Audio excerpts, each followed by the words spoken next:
علينا من يهده الله فلا مضل له ومن يضلل فلا هادي له وأشهد أن لا إله إلا الله وحده لا شريك له وأشهد أن محمدا عبده ورسوله الذي أرسله الله بالحق بشيرا ونذيرا وداعيا إلى الله بإذنه وسراجا منيرا. أما بعد، فإن أصدق الحديث كتاب الله، وخير الهدي هدي محمد صلى الله عليه وسلم، وشر الأمور محدثاتها، وكل محدثة بدعة، وكل بدعة ضلالة، وكل ضلالة في النار، أو كما قال عليه الصلاة والسلام. قال الله سبحانه وتعالى في كلامه المجيد: أعوذ بالله من الشيطان الرجيم، بسم الله الرحمن الرحيم. يوم لا ينفع مال ولا بنون إلا من أتى الله بقلب سليم. قال رسول الله صلى الله عليه وسلم في حديث النعمان بن بشير رضي الله تعالى عنه: ألا وإن في الجسد مضغة إذا صلحت صلح الجسد كله، وإذا فسدت فسد الجسد كله، ألا وهي القلب. وقال عليه الصلاة والسلام: لا يستقيم إيمان عبد حتى يستقيم قلبه. صححه الشيخ الألباني رحمه الله تعالى في صحيح الترغيب। সম্মানিত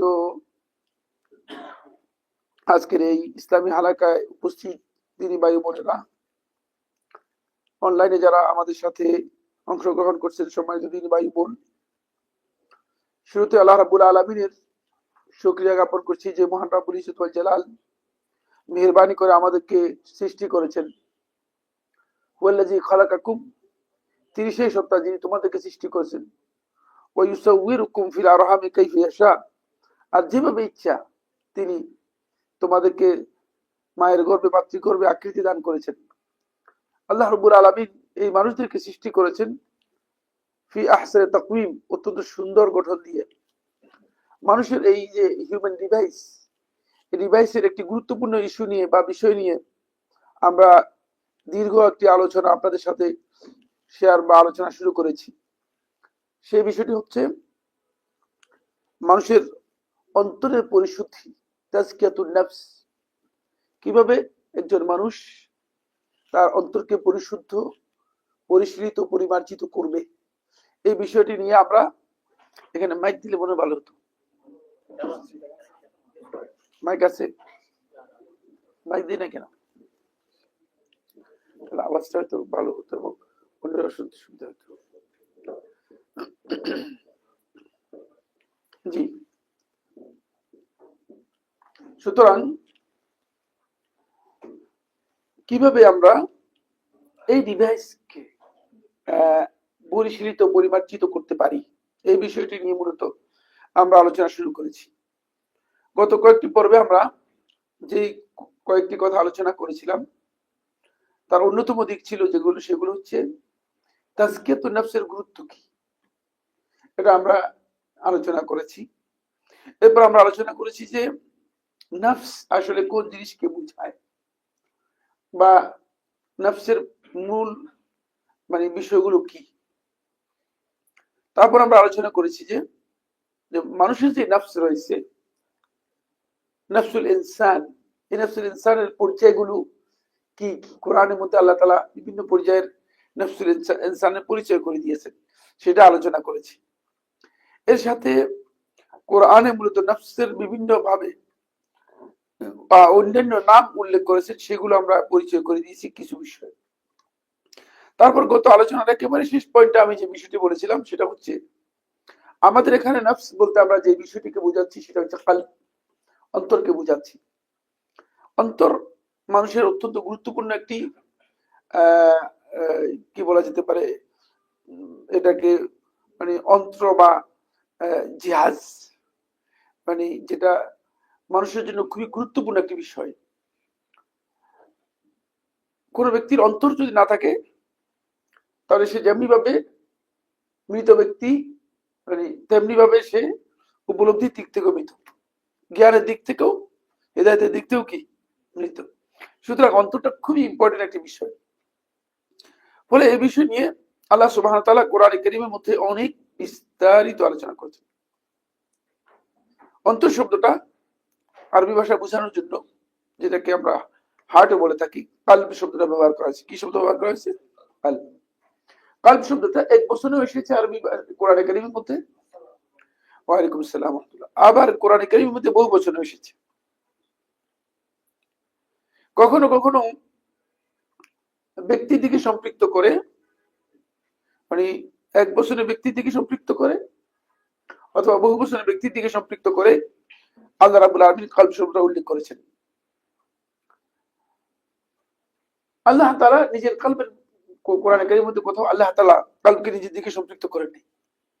মানে পুরো কোরআনের কোথাও কলবুল্লাহ এরকম কথা নেই পুরো কোরআনের কোথাও, যেহেতু আল্লাহ রাব্বুল আলামিন নিজের দিকে কলবকে সম্পৃক্ত করেননি। এখান থেকে বোঝা যায় কলব শব্দটা আল্লাহ দিকে নিসবত করে ইজাফত করা জায়েজ নেই, আল্লাহ দিকে ইজাফত করা জায়েজ নেই। মানুষের দিকে ইজাফত করেছেন যেহেতু এটা মানুষের একটা পার্ট, এই জন্য এখান থেকে বোঝা যাচ্ছে। কিন্তু এর বিপরীতে নফস শব্দটা রয়েছে, মানে মূল শব্দ একটা আছে নফস। নফস আল্লাহ রাব্বুল আলামিন নফসকে আল্লাহর দিকে সম্পৃক্ত করেছেন। ওয়া ইউহাদ্দিরুকুমুল্লাহু নাফসাহু, আল্লাহ রাব্বুল আলামিন তার নফসের ব্যাপারে আল্লাহ তাআলা তোমাদেরকে সতর্ক করছেন, ভয় দেখাচ্ছেন। তাহলে বোঝা যাচ্ছে যে নফসটা আল্লাহ তাআলা নিজের দিকে সম্পৃক্ত করেছেন। এজন্য আল্লাহ তাআলার জন্য নফস সাব্যস্ত হবে, এটা আল্লাহ তাআলার সিফাত। যেহেতু আল্লাহ রাব্বুল আলামিন কি করেছেন তার জন্য সাব্যস্ত, কিন্তু কলব শব্দটা আল্লাহ তাআলা নিজের দিকে সম্পৃক্ত করেন নাই। কোরআনে কারীমে আল্লাহ সুবহানাহু ওয়া তাআলা কলব শব্দটি এক বছরে ব্যবহার করেছেন, বহু বছরে ব্যবহার করেছেন। যখন এটাকে কোনো না কোনো বিশেষণ দিয়ে ব্যবহার করেছেন, বিশেষণ তো আমরা বুঝি, কোন বৈশিষ্ট্য দিয়ে উল্লেখ করেছেন, তখন এক বছরে ব্যবহার করেছেন, তখন এক বছরে ব্যবহার করেছেন। আর যখন কোনো বৈশিষ্ট্য ছাড়া উল্লেখ করেছেন, সেটা হয়তো একাধিক লোকের দিকে সম্পৃক্ত করার জন্য হতে পারে, অথবা মানে কোন একটা গ্রুপের দিকে সম্পৃক্ত করার জন্য হতে পারে, তখন আল্লাহ তাআলা এটাকে বহু বছরে উল্লেখ করেছেন। বহু বছরে এই জন্য আল্লাহ সুবহানাহু ওয়া তাআলা উল্লেখ করেছেন যে বোঝা যাচ্ছে যে মানে এই যে কলব, এই কলবের ধরন একরকম নয়, বিভিন্ন ধরনের হতে পারে। এই জন্য এটাকে বহু বছর উল্লেখ করা হয়েছে। এক বছর হলে বোঝা যেত যে একটাই, মানে একাধিকের এখানে কি নেই, সুযোগ নেই, একাধিকের সুযোগ নেই, একাধিক এই জন্য উল্লেখ করা হয়েছে যে এর ধরন একাধিক হবে। এই জন্য আল্লাহ রাব্বুল আলামিন একাধিক শব্দটা সেখানে উল্লেখ করেছেন। কোরআনে কারীমের মধ্যে সর্বমোট 132টি জায়গায় আল্লাহ রাব্বুল আলামিন কলবের কথা উল্লেখ করেছেন। 132টি জায়গায় কি করেছেন, কলবের কথা উল্লেখ করেছেন। সুতরাং কলবটা খুবই ইম্পর্টেন্ট বিষয় হওয়ার কারণে আল্লাহ সুবহানাহু ওয়া তাআলা কোরআনে কারীমের মধ্যে 132টি জায়গায় উল্লেখ করেছেন। কলবের কাছাকাছি আরেকটি শব্দ আছে, যে শব্দটি আল্লাহ সুবহানাহু ওয়া তাআলা কোরআনে কারীমের মধ্যে উল্লেখ করেছেন, এবং এটা কলবের, আমি গত আলোচনা সম্ভবত বলেছিলাম, আপনাদের খেয়াল আছে কিনা জানি না। কলব হচ্ছে, এটা হলো হার্ডওয়্যার, সহজে বোঝার জন্য বলেছি। মানে এটা মানে এর অর্থ এই নয় যে মানে আমি হার্ডওয়্যার, এটাকে হার্ডওয়্যার বানিয়ে দিচ্ছি, মানে এটা বোঝার সুবিধার জন্য। কারণ এখন আধুনিক যুগ, ঠিক না, আধুনিক যুগ হওয়ার কারণে মানুষ মানে উদাহরণ দিলে একটু বুঝতে সহজ হয়। ফলে কলবটা হচ্ছে মূলত হার্ডওয়্যার, এটা একটা সফটওয়্যার আছে, সফটওয়্যার নাম হচ্ছে ফুয়াদ। সফটওয়্যার নাম হচ্ছে কি? ফুয়াদ। মানে উপলব্ধি এবং মানে বিবেচনার মূল শক্তিটা, মূল পাওয়ারটা, এই পাওয়ার নাম হচ্ছে কি? ফুয়াদ। আর এটা মানে যেখানে ওই মানে ইনস্টল করা হয়েছে, যে হার্ডওয়্যারের মধ্যে ইনস্টল করা হয়েছে, এই হার্ডওয়্যার নাম হচ্ছে কি? কলব। এই হার্ডওয়্যার নাম হচ্ছে কলব। এটা মানে দুটি কাজ করে। কয়টা কাজ করে? দুটি কাজ করে। একটা কাজ আমরা বর্তমান মেডিকেল সায়েন্সের মাধ্যমে মানে এটা অ্যাপ্রুভড হয়েছে। সেটা হলো মেডিকেল সায়েন্স কথা বলেছে যে কলব বা হার্ট মানুষের ব্লাড সার্কুলেশনের জন্য কাজ করে থাকে। কিন্তু মেডিকেল সায়েন্স এটা জানে না, মেডিকেল সায়েন্সের এই জ্ঞান নেই যে শুধুমাত্র ব্লাড সার্কুলেশন ছাড়া আর অন্য কাজ আছে। মূলত ব্লাড নয়, পুরা শরীরের যতগুলো বিষয় আছে, মানুষের চেতনাগত যতগুলো দিক আছে, উপলব্ধিগত যতগুলো দিক আছে, সবগুলো হার্টের মাধ্যমে নিয়ন্ত্রিত হয়। সবগুলো কিসের মাধ্যমে নিয়ন্ত্রিত হয়? হার্টের মাধ্যমে নিয়ন্ত্রিত হয়। এটা মেডিকেল সায়েন্সের ইনফরমেশন ছিল না। এই ইনফরমেশন কিন্তু রাসূলুল্লাহ সাল্লাল্লাহু আলাইহি ওয়াসাল্লাম আজ থেকে 1450 বছর আগেই আমাদেরকে ইনফরমেশন দিয়ে গেছেন। রাসূলুল্লাহ সাল্লাল্লাহু আলাইহি ওয়াসাল্লাম একটা দীর্ঘ হাদিস, অনেক লম্বা হাদিস, হাদিসটি বর্ণনা করেছেন ওমর ইবনে বশির রাদিয়াল্লাহু তাআলা আনহু, সাহাবী। তিনি হচ্ছেন আনসার সাহাবীদের মধ্যে সর্বপ্রথম মদিনায় যিনি জন্মগ্রহণ করেছেন। আল্লাহ রাসূল সাল্লাল্লাহু আলাইহি ওয়াসাল্লাম মদিনায় হিজরত করে আসার পরে আনসার সাহাবীদের মধ্যে যিনি সর্বপ্রথম কি করেছেন, জন্মগ্রহণ করেছেন, ওমর ইবনে বশির রাদিয়াল্লাহু তাআলা আনহু। এই সাহাবী বর্ণনা করেন যে রাসূলুল্লাহ সাল্লাল্লাহু আলাইহি ওয়াসাল্লাম লম্বা হাদিস প্রথম শুরু হয়েছে এভাবে দিয়ে যে আল হালালু বাইয়িনুন ওয়াল হারামু বাইয়িনুন ওয়া বাইনাহুমা উমুরুল মুশতাবাহাত। এরপরে হালাল হারাম সম্পর্কে আল্লাহ রাসূল সাল্লাল্লাহু আলাইহি ওয়াসাল্লাম বক্তব্য যে হালাল স্পষ্ট, হারাম স্পষ্ট, এই দুইয়ের মাঝখানে কিছু জিনিস আছে যেগুলো সন্দেহজনক বিষয়। এভাবে হালাল এবং হারামের বর্ণনা হাদিসটা আমরা সহিহ মুসলিমের মধ্যে বিস্তারিত দেখে নেবেন, বিস্তারিত সহিহ মুসলিমের মধ্যে হাদিসটি পেয়ে যাবেন। এখানে রাসূলুল্লাহ সাল্লাল্লাহু আলাইহি ওয়াসাল্লাম খুব ভালো করে খেয়াল করুন, রাসূলুল্লাহ সাল্লাল্লাহু আলাইহি ওয়াসাল্লাম হালাল হারামের কথা বলেছেন। তো হালাল হারাম তো আমরা বুঝলাম, হালাল হারাম কি আপনার এটা কি মানে হার্টের সাথে জড়িত বিষয় না, স্বাভাবিকভাবেই বুঝবেন, খুব সহজ কমন সেন্স দিয়ে বোঝাইছে যে হার্টের সাথে হালাল হারামের সম্পর্ক নেই, কোন সম্পর্ক নেই। পুরা কথাটা হালাল এবং হারাম মানে পুরো হাদিস আমি সময়ের কারণে বলতেছি না, কারণ আমার আলোচনা অনেক লম্বা, বুঝতে পেরেছেন কিনা। ফলে আমি মানে ওই পুরো হাদিস বললে আজকে আমার আলোচনা শেষ হয়ে যাবে, আমি ক্ষতিগ্রস্ত হয়ে যাবো। এই জন্য মূল আলোচনা যাওয়ার জন্য মানে অতটুকু পর্যন্ত হালাল হারামের কথা আলোচনা করার পরে আল্লাহ রাসূল সাল্লাল্লাহু আলাইহি ওয়াসাল্লাম বলতেছেন যে আলা ইন্না ফিল জাসাদি মুদগা, জেনে রাখো যে তোমাদের শরীরের মধ্যে একটা গোশতপিণ্ড আছে। ইজা সালুহাত সালুহাল জাসাদু কুল্লুহু, যদি ওটা পরিশুদ্ধ, পরিশীলিত, পরিমার্জিত, সংশোধিত হয়ে যায়, সালুহাল জাসাদু কুল্লুহু, গোটা দেহ শুদ্ধ হয়ে যাবে। মানে দেহের সবকিছু অঙ্গ প্রত্যঙ্গ যা আছে, চোখ শুদ্ধ হয়ে যাবে। চোখ কি করবে না? হ্যাঁ, ডান বাম করবে না। অনেক লোক আছে বুঝে না, যাদের চোখ নষ্ট হয়ে গেছে। চোখ নষ্ট হয়ে গেছে মানে এই কথা বুঝেন না যে চোখের পাওয়ার কমে গেছে, এটা বুঝাচ্ছি না। চোখ নষ্ট হয়ে গেছে এটা অর্থ হচ্ছে যে চোখটা ভালো ভালো নাই। গাদ্দুল বাসর, আল্লাহ যে কোরআনে কারীমের সূরা নূরের 31 নম্বর 31 নম্বর আয়াতের মধ্যে বলেছেন যে তোমরা তোমাদের চোখকে কি করো, সংযত করো, অবনত করো। ওই অবনত করতে পারে নাই। এই যে ব্যক্তি নিজের চোখ নষ্ট হয়ে গিয়েছে, সে যদি 90 বছরের বৃদ্ধ হয়, সে ব্যক্তি চোখের জানা করবে, চোখের জানা থেকে বাঁচতে পারবে না। আমার বক্তব্যে রাগ করে যাবেন না। এই জন্য চোখটাকে হেফাজত করা খুবই গুরুত্বপূর্ণ বিষয়। কারণ আপনি তো বাংলাদেশের যে পরিবেশ রয়েছে, সেই পরিবেশে আপনি যখন মানে এখান থেকে রাস্তায় বের হবেন, তখন হয়তো চোখ হাতে করে বের হতে হবে, আমাদের চোখের জায়গায় রেখে বের হতে হবে। এখন চোখের জায়গায় যদি চোখ রেখে বের হন, তাহলে তো অবশ্যই আপনাকে সংশোধন করতে হবে, ঠিক না? সংশোধন করতে হবে। এই সংশোধনের মূল জায়গা হচ্ছে কোথায়? কালবের মধ্যে। দেখছেন, কালবের মধ্যে। কান আপনার মানে সংশোধন হয়ে যাবে, আপনার মুখ সংশোধন হয়ে যাবে, প্রত্যেকটি জিনিস আপনার সংশোধন হবে যদি আপনার এই হার্ট, এই ডিভাইসের কথা বলছি, এটা যদি সংশোধিত হয়। ইজা সালুহাত সালুহাল জাসাদু কুল্লুহু, তাহলে গোটা দেহটাই, দেহের সব কিছু কাজ এটা পরিপূর্ণরূপে পরিশুদ্ধ, পরিশীলিত হয়ে যাবে। ওয়াইজা ফাসাদাত, আর যদি কোনো কারণে এটা বিপর্যস্ত, ক্ষতিগ্রস্ত, নষ্ট হয়ে যায়, তাহলে ফাসাদাল জাসাদু কুল্লুহু, গোটা দেহটাই নষ্ট হয়ে যাবে। কারণ একটা নষ্ট হয়ে গেলে বাকিগুলো নষ্ট হওয়ার জন্য আর কি লাগবে না, আর কোনো কিছু করতে হবে না, এমনিতে নষ্ট হয়ে যাবে।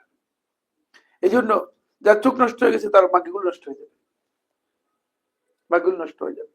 তার কান নষ্ট হয়ে গেছে, তার কি বাকিগুলো নষ্ট হয়ে যাবে। অনেকের কান এমন নষ্ট হয়েছে যে তার সঙ্গীতে ভালো লাগে, কোরআন তেলাওয়াত পছন্দ হয় না, এমন নষ্ট হয়ে গেছে। কোরআন তেলাওয়াতটা বন্ধ করুন তো, এরকম লোক আছে। বলছে কোরআন তেলাওয়াত শুনতে একটু কম, গায়ের মধ্যে জ্বালা লেগে যায়। এরকম প্রচুর মানুষ আমি দেখেছি। কোরআন তেলাওয়াত দিয়ে রাখছে, তখন কতক্ষণ মোটামুটি কিছুক্ষণ সহ্য করতে পারে, কিছুক্ষণ সহ্য করতে পারে, কিছুক্ষণ পর দেখা যায় ভাবসাবটা এমন হয়ে যায়, ভাই কোরআন তেলাওয়াতটা বন্ধ করেন না। দেখেন মানে কিভাবে নষ্ট হয়ে গেছে। মানে আসল জিনিস মূলত কি, মূল ডিভাইসের মধ্যে সমস্যা। সমস্যা কানের মধ্যে সমস্যা নেই, কারণ কানের মধ্যে কোথাও মানে ভালো করে মেশিন দিয়ে দেখলে দেখবে যে কোথাও কিছু নেই, সব ঠিক আছে। কারণ যন্ত্র যা আছে, যন্ত্র পুরোটাই কি, যন্ত্র পুরোটাই ঠিক আছে, কিন্তু মূল মেশিনের মধ্যে কি সমস্যা তৈরি হয়েছে। আসেন, রাসূলুল্লাহ সাল্লাল্লাহু আলাইহি ওয়াসাল্লাম বলতেছেন আলা ওয়াহিয়াল কলব, ভালো করে যে রাখো সেটা হচ্ছে তোমাদের অন্তর। তাই এটাকে মূলত তোমাকে কি করতে হবে, পরিশুদ্ধ করতে হবে, এটাকে পরিশুদ্ধ করতে হবে, এটাকে সংশোধন করতে হবে, এটার সম্পর্কে জেনে এটাকে সংশোধন করতে হবে। এটাকে এত বেশি সংশোধন করার গুরুত্ব দিচ্ছেন আব্দুল্লাহ ইবনে মাসউদ রাদিয়াল্লাহু আনহু বর্ণিত কোথাও কোথাও মওকুফ বর্ণনা এসেছে। মওকুফ বর্ণনা কাকে বলা হয়, কে বলতে পারবে? মওকুফ বর্ণনা, হ্যাঁ, যেটা সরাসরি রাসূলুল্লাহ সাল্লাল্লাহু আলাইহি ওয়াসাল্লাম থেকে সম্পৃক্ত করা হয়নি, সাহাবী পর্যন্ত বর্ণনা পাওয়া গিয়েছে। অর্থাৎ আব্দুল্লাহ ইবনে মাসউদের বক্তব্য হতে পারে, কিন্তু কোথাও কোথাও মারফু বর্ণনা এসেছে। যেমন সহিহ তারগিবের মধ্যে শেখ মোহাম্মদ নাসিরুদ্দিন আলবানী রাহিমাহুল্লাহ তাআলা এটাকে সহিহ বলেছেন। সেটা হচ্ছে এই লা ইস্তাকিমু ঈমানু আবদিন হাত্তা ইস্তাকিমা কলবুহু, ততক্ষণ পর্যন্ত একজন বান্দার ঈমান লা ইস্তাকিমু, সোজা হবে না, সঠিক হবে না, মজবুত হবে না। ইস্তেকামতের তিনটি অর্থ করেছি, কয়টি অর্থ করলাম, কি কি খেয়াল করে শুনতে হবে। প্রত্যেকটা আমার প্রত্যেকটা ওয়ার্ড বুঝতে পেরেছেন, খুবই গুরুত্বপূর্ণ। কারণ না মানে প্রত্যেকটা জিনিসের ভিতরে কি রয়েছে। এক নম্বর হচ্ছে সোজা, ইস্তেকামত অর্থ হচ্ছে কি সোজা। সিরাতুল মুস্তাকিমের একটা অর্থ হচ্ছে সোজা রাস্তা, সরল রাস্তা, এই জন্য মুস্তাকিম। সিরাতুল মুস্তাকিমের একটা অর্থ হচ্ছে কি সরল বা সোজা রাস্তা। সেকেন্ড অর্থ করেছি যেটা, সেটা হলো কি বলেছি, মজবুত হওয়া, শক্তিশালী হওয়া। কারণ সিরাতুল মুস্তাকিমের আরেকটা অর্থ হচ্ছে মুস্তাকিম মানে সুদৃঢ় হল, ইস্তেকামত অবিচল থাকা, অটুট থাকা, অনড় থাকা। সেখান থেকে মুস্তাকিম মানে ওই রাস্তা, যে রাস্তায় মানুষ মুস্তাকিম অনড় থাকতে পারে, এই জন্য এই রাস্তাকে সিরাতুল মুস্তাকিম বলা হয়েছে।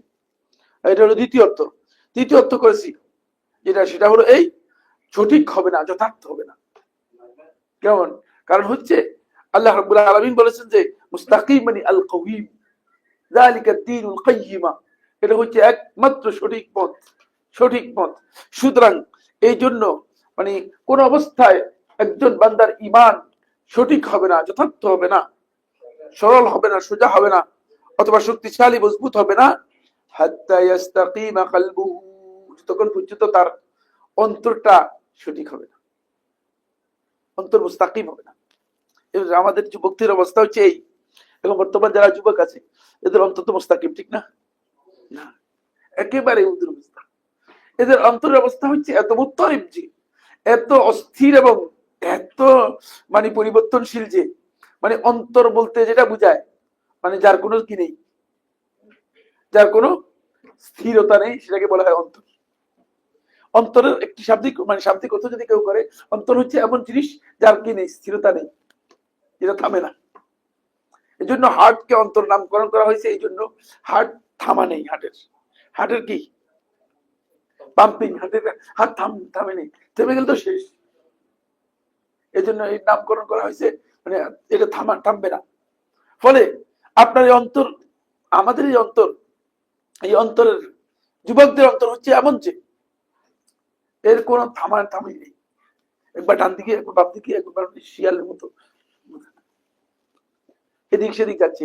ইস্তেকামত যেটাকে বলা হয় তাকে মানে সরাসরি অবিচল থাকবে, মজবুত থাকবে, কোন ধরনের পরিবর্তন আসবে না, এটা দেখা যাচ্ছে না। একবার এই শেখের বক্তব্য শুনে, একবার ওই হুজুরের বক্তব্য শুনে, একবার এই আলেমের বক্তব্য শুনে, একবার এই স্কলার বক্তব্য শুনে, একবার এই আদনানের বক্তব্য শুনে, একবার ওর একই মানে শেষে আসে নিজে নিজে কনফিউশন হয়ে যায়, কনফিউজড হয়ে যায়, নিজে নিজে এসে কনফিউজড হয়ে যায়, কনফিউজড হয়ে যায়, শেষ পর্যন্ত মানে হেদায়েত থেকে পর্যন্ত বঞ্চিত হয়ে যাচ্ছে, হেদায়েত থেকে বঞ্চিত হয়ে যাচ্ছে। কারণ শুধু বক্তব্যের উপর নির্ভর করে তো আসলে দিন তো দিন চলে না, দিন তো কোরআন হাদিস থেকে নিতে হবে, ঠিক না? শুধু আমার বক্তব্যের উপর নির্ভর করে আপনি যদি দিনটাকে আমাকে মনে করেন, তাহলে গলত করছেন। মানে আমি পরিপূর্ণ দিন, এ কথা বলার সুযোগ আছে কিনা? আপনারা কি মনে করেন? অথবা অমুক শেখ পরিপূর্ণ দিন, এটা বলার সুযোগ আছে? না, দিন হচ্ছে কোরআন এবং হাদিস। তাহলে তো আপনি দিনটাকে কি করে দিলেন? শেখ বানাই দিলেন। এটা গলত মাসআলা। এটা যারা করতেছে তারা ভুল কাজ করতেছে। এবং এই কারণেই মূলত ব্যক্তিকে অগ্রাধিকার তাকদিস করা হচ্ছে, ব্যক্তিকে পূজা করা হচ্ছে, ব্যক্তিকে অনেক বেশি মানে মর্যাদার স্থানে নিয়ে যাওয়া হচ্ছে। ব্যক্তিকে মনে করা হচ্ছে যে ব্যক্তি এত পবিত্র যে ব্যক্তির পবিত্রতা আল্লাহর পবিত্রতার চেয়ে বেশি। নাউযুবিল্লাহ। এই কারণেই হচ্ছে, যেহেতু আমি ব্যক্তিকে কি করেছি, সবচেয়ে বেশি অগ্রাধিকার দিয়ে দিয়েছি। এটা গলত, এটা পরিপূর্ণ গলত। এই কাজের কোন সুযোগ ইসলামের মধ্যে নেই, এই কাজের কোন সুযোগ ইসলামের মধ্যে নেই। যুবকদেরকে খেয়াল রাখতে হবে, আমরা কোরআন এবং হাদিসের ভিত্তিতে প্রত্যেকটা জিনিস গ্রহণ করব। যেটা গ্রহণ করবো জেনে বুঝে গ্রহণ করবো, এবং যেটা গ্রহণ করবো সেটার উপর কি থাকবো? অবিচল থাকবো, সেটার উপর অবিচল থাকবো। এই জন্য আল্লাহ তাআলা কোরআনে কারীমের মধ্যে বলেছেন যে ইন্নাল্লাযীনা ক্বালু রাব্বুনাল্লাহু সুম্মা ইসতাকামু, নিশ্চয়ই যারা এই কথা বলে রাব্বুনাল্লাহ, আমাদের রব আল্লাহ তাআলা, সুম্মা ইসতাকামু, তারপর এই কথার উপর অবিচল থাকে। আব্দুল কানি কথা সংক্ষেপ করে দিয়েছে আল্লাহ তাআলা। আল্লাহ রাব্বুল আলামিন বিষয়টাকে একবার সংক্ষেপ করে দিয়েছে। যদি এতটুকু বুঝে রাব্বুনাল্লাহ সুম্মা ইসতাকামু, এরপরে যদি এর উপর অবিচল থাকতে পারে, মানে এটা খুব কথাটা অবশ্যই এটা কি বলা থাকে, খুবই কম্প্রিহেনসিভ। রাব্বুনাল্লাহ এর মধ্যে অনেক কথা আছে, তাফসীর গেলে আমরা হয়তো বিস্তারিত আলোচনা, সেটা আমার আলোচ্য বিষয় নয়, যেন আমি সেদিকে যাচ্ছি না। কিন্তু আমার কথা হচ্ছে যে আল্লাহ তাআলা এটাকে অনেক লম্বা করে নেই, অনেক বিষয় এখানে যুক্ত করেন নেই, অনেক বিষয় আল্লাহ সুবহানাহু ওয়া তাআলা যুক্ত করেন নাই, বরং আল্লাহ রাব্বুল আলামিন ক্লিয়ার করে দিয়েছেন। যদি এটার উপর ঠিক থাকে, সুম্মা ইসতাকামু, এরপর যদি এটার উপর ঠিক ঠিক থাকে, তাতানাজ্জালু আলাইহিমুল মালায়েকা, রেজাল্ট এসে যাচ্ছে। শুধু ঠিক থাকলে রেজাল্ট এসে যাবে। রেজাল্ট কি? রেজাল্ট হচ্ছে তাতানাজ্জালু আলাইহিমুল মালায়েকা, তার মানে যখন মানে অন্তিম অবস্থা হবে, মানে এটার উপর ইস্তেকামত থাকতে থাকবে, আর অন্তিম অবস্থা হবে ফেরেশতা আল্লাহর পক্ষ থেকে অবতীর্ণ হয়ে সুসংবাদ নিয়ে আসবে তার কাছে। এটা কি আমি তৈরি করছি কি কথা? কোরআনে আয়াত, সুতরাং আমার কোনো বক্তব্য এখানে নেই। দেখছেন, আল্লাহর পক্ষ থেকে তাতানাজ্জালু আলাইহিমুল মালায়েকা, আল্লাহর পক্ষ থেকে ফেরেশতারা এসে তাদেরকে সুসংবাদ দিবে। সুতরাং এই ইস্তেকামতের জায়গায় আসতে হবে। বলে আল্লাহ রাসূল সাল্লাল্লাহু আলাইহি ওয়াসাল্লাম একজন সাহাবী, তিনি হচ্ছে সুফিয়ান ইবনে আব্দুল্লাহ সাকাফি রাদিয়াল্লাহু তাআলা। এই সাহাবীর নাম হচ্ছে কি বললাম? সুফিয়ান ইবনে আব্দুল্লাহ সাকাফি রাদিয়াল্লাহু তাআলা।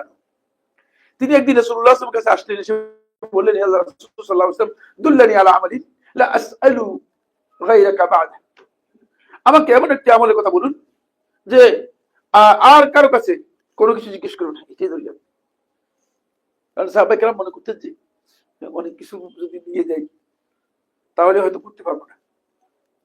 মানে যে সমস্ত সাহাবীরা মনে করতেন যে আল্লাহ রাসূলের কাছে যদি একটা জিনিস নেই আর এটার উপর যদি আমি ঠিক থাকতে পারি তাহলে তো আমার লাভ। কিন্তু 20টা কথা আমাদের এখানে, আমাদের মানে একটা টেন্ডেন্সি হচ্ছে মানে আমরা মনে করি যে 50টা দেন।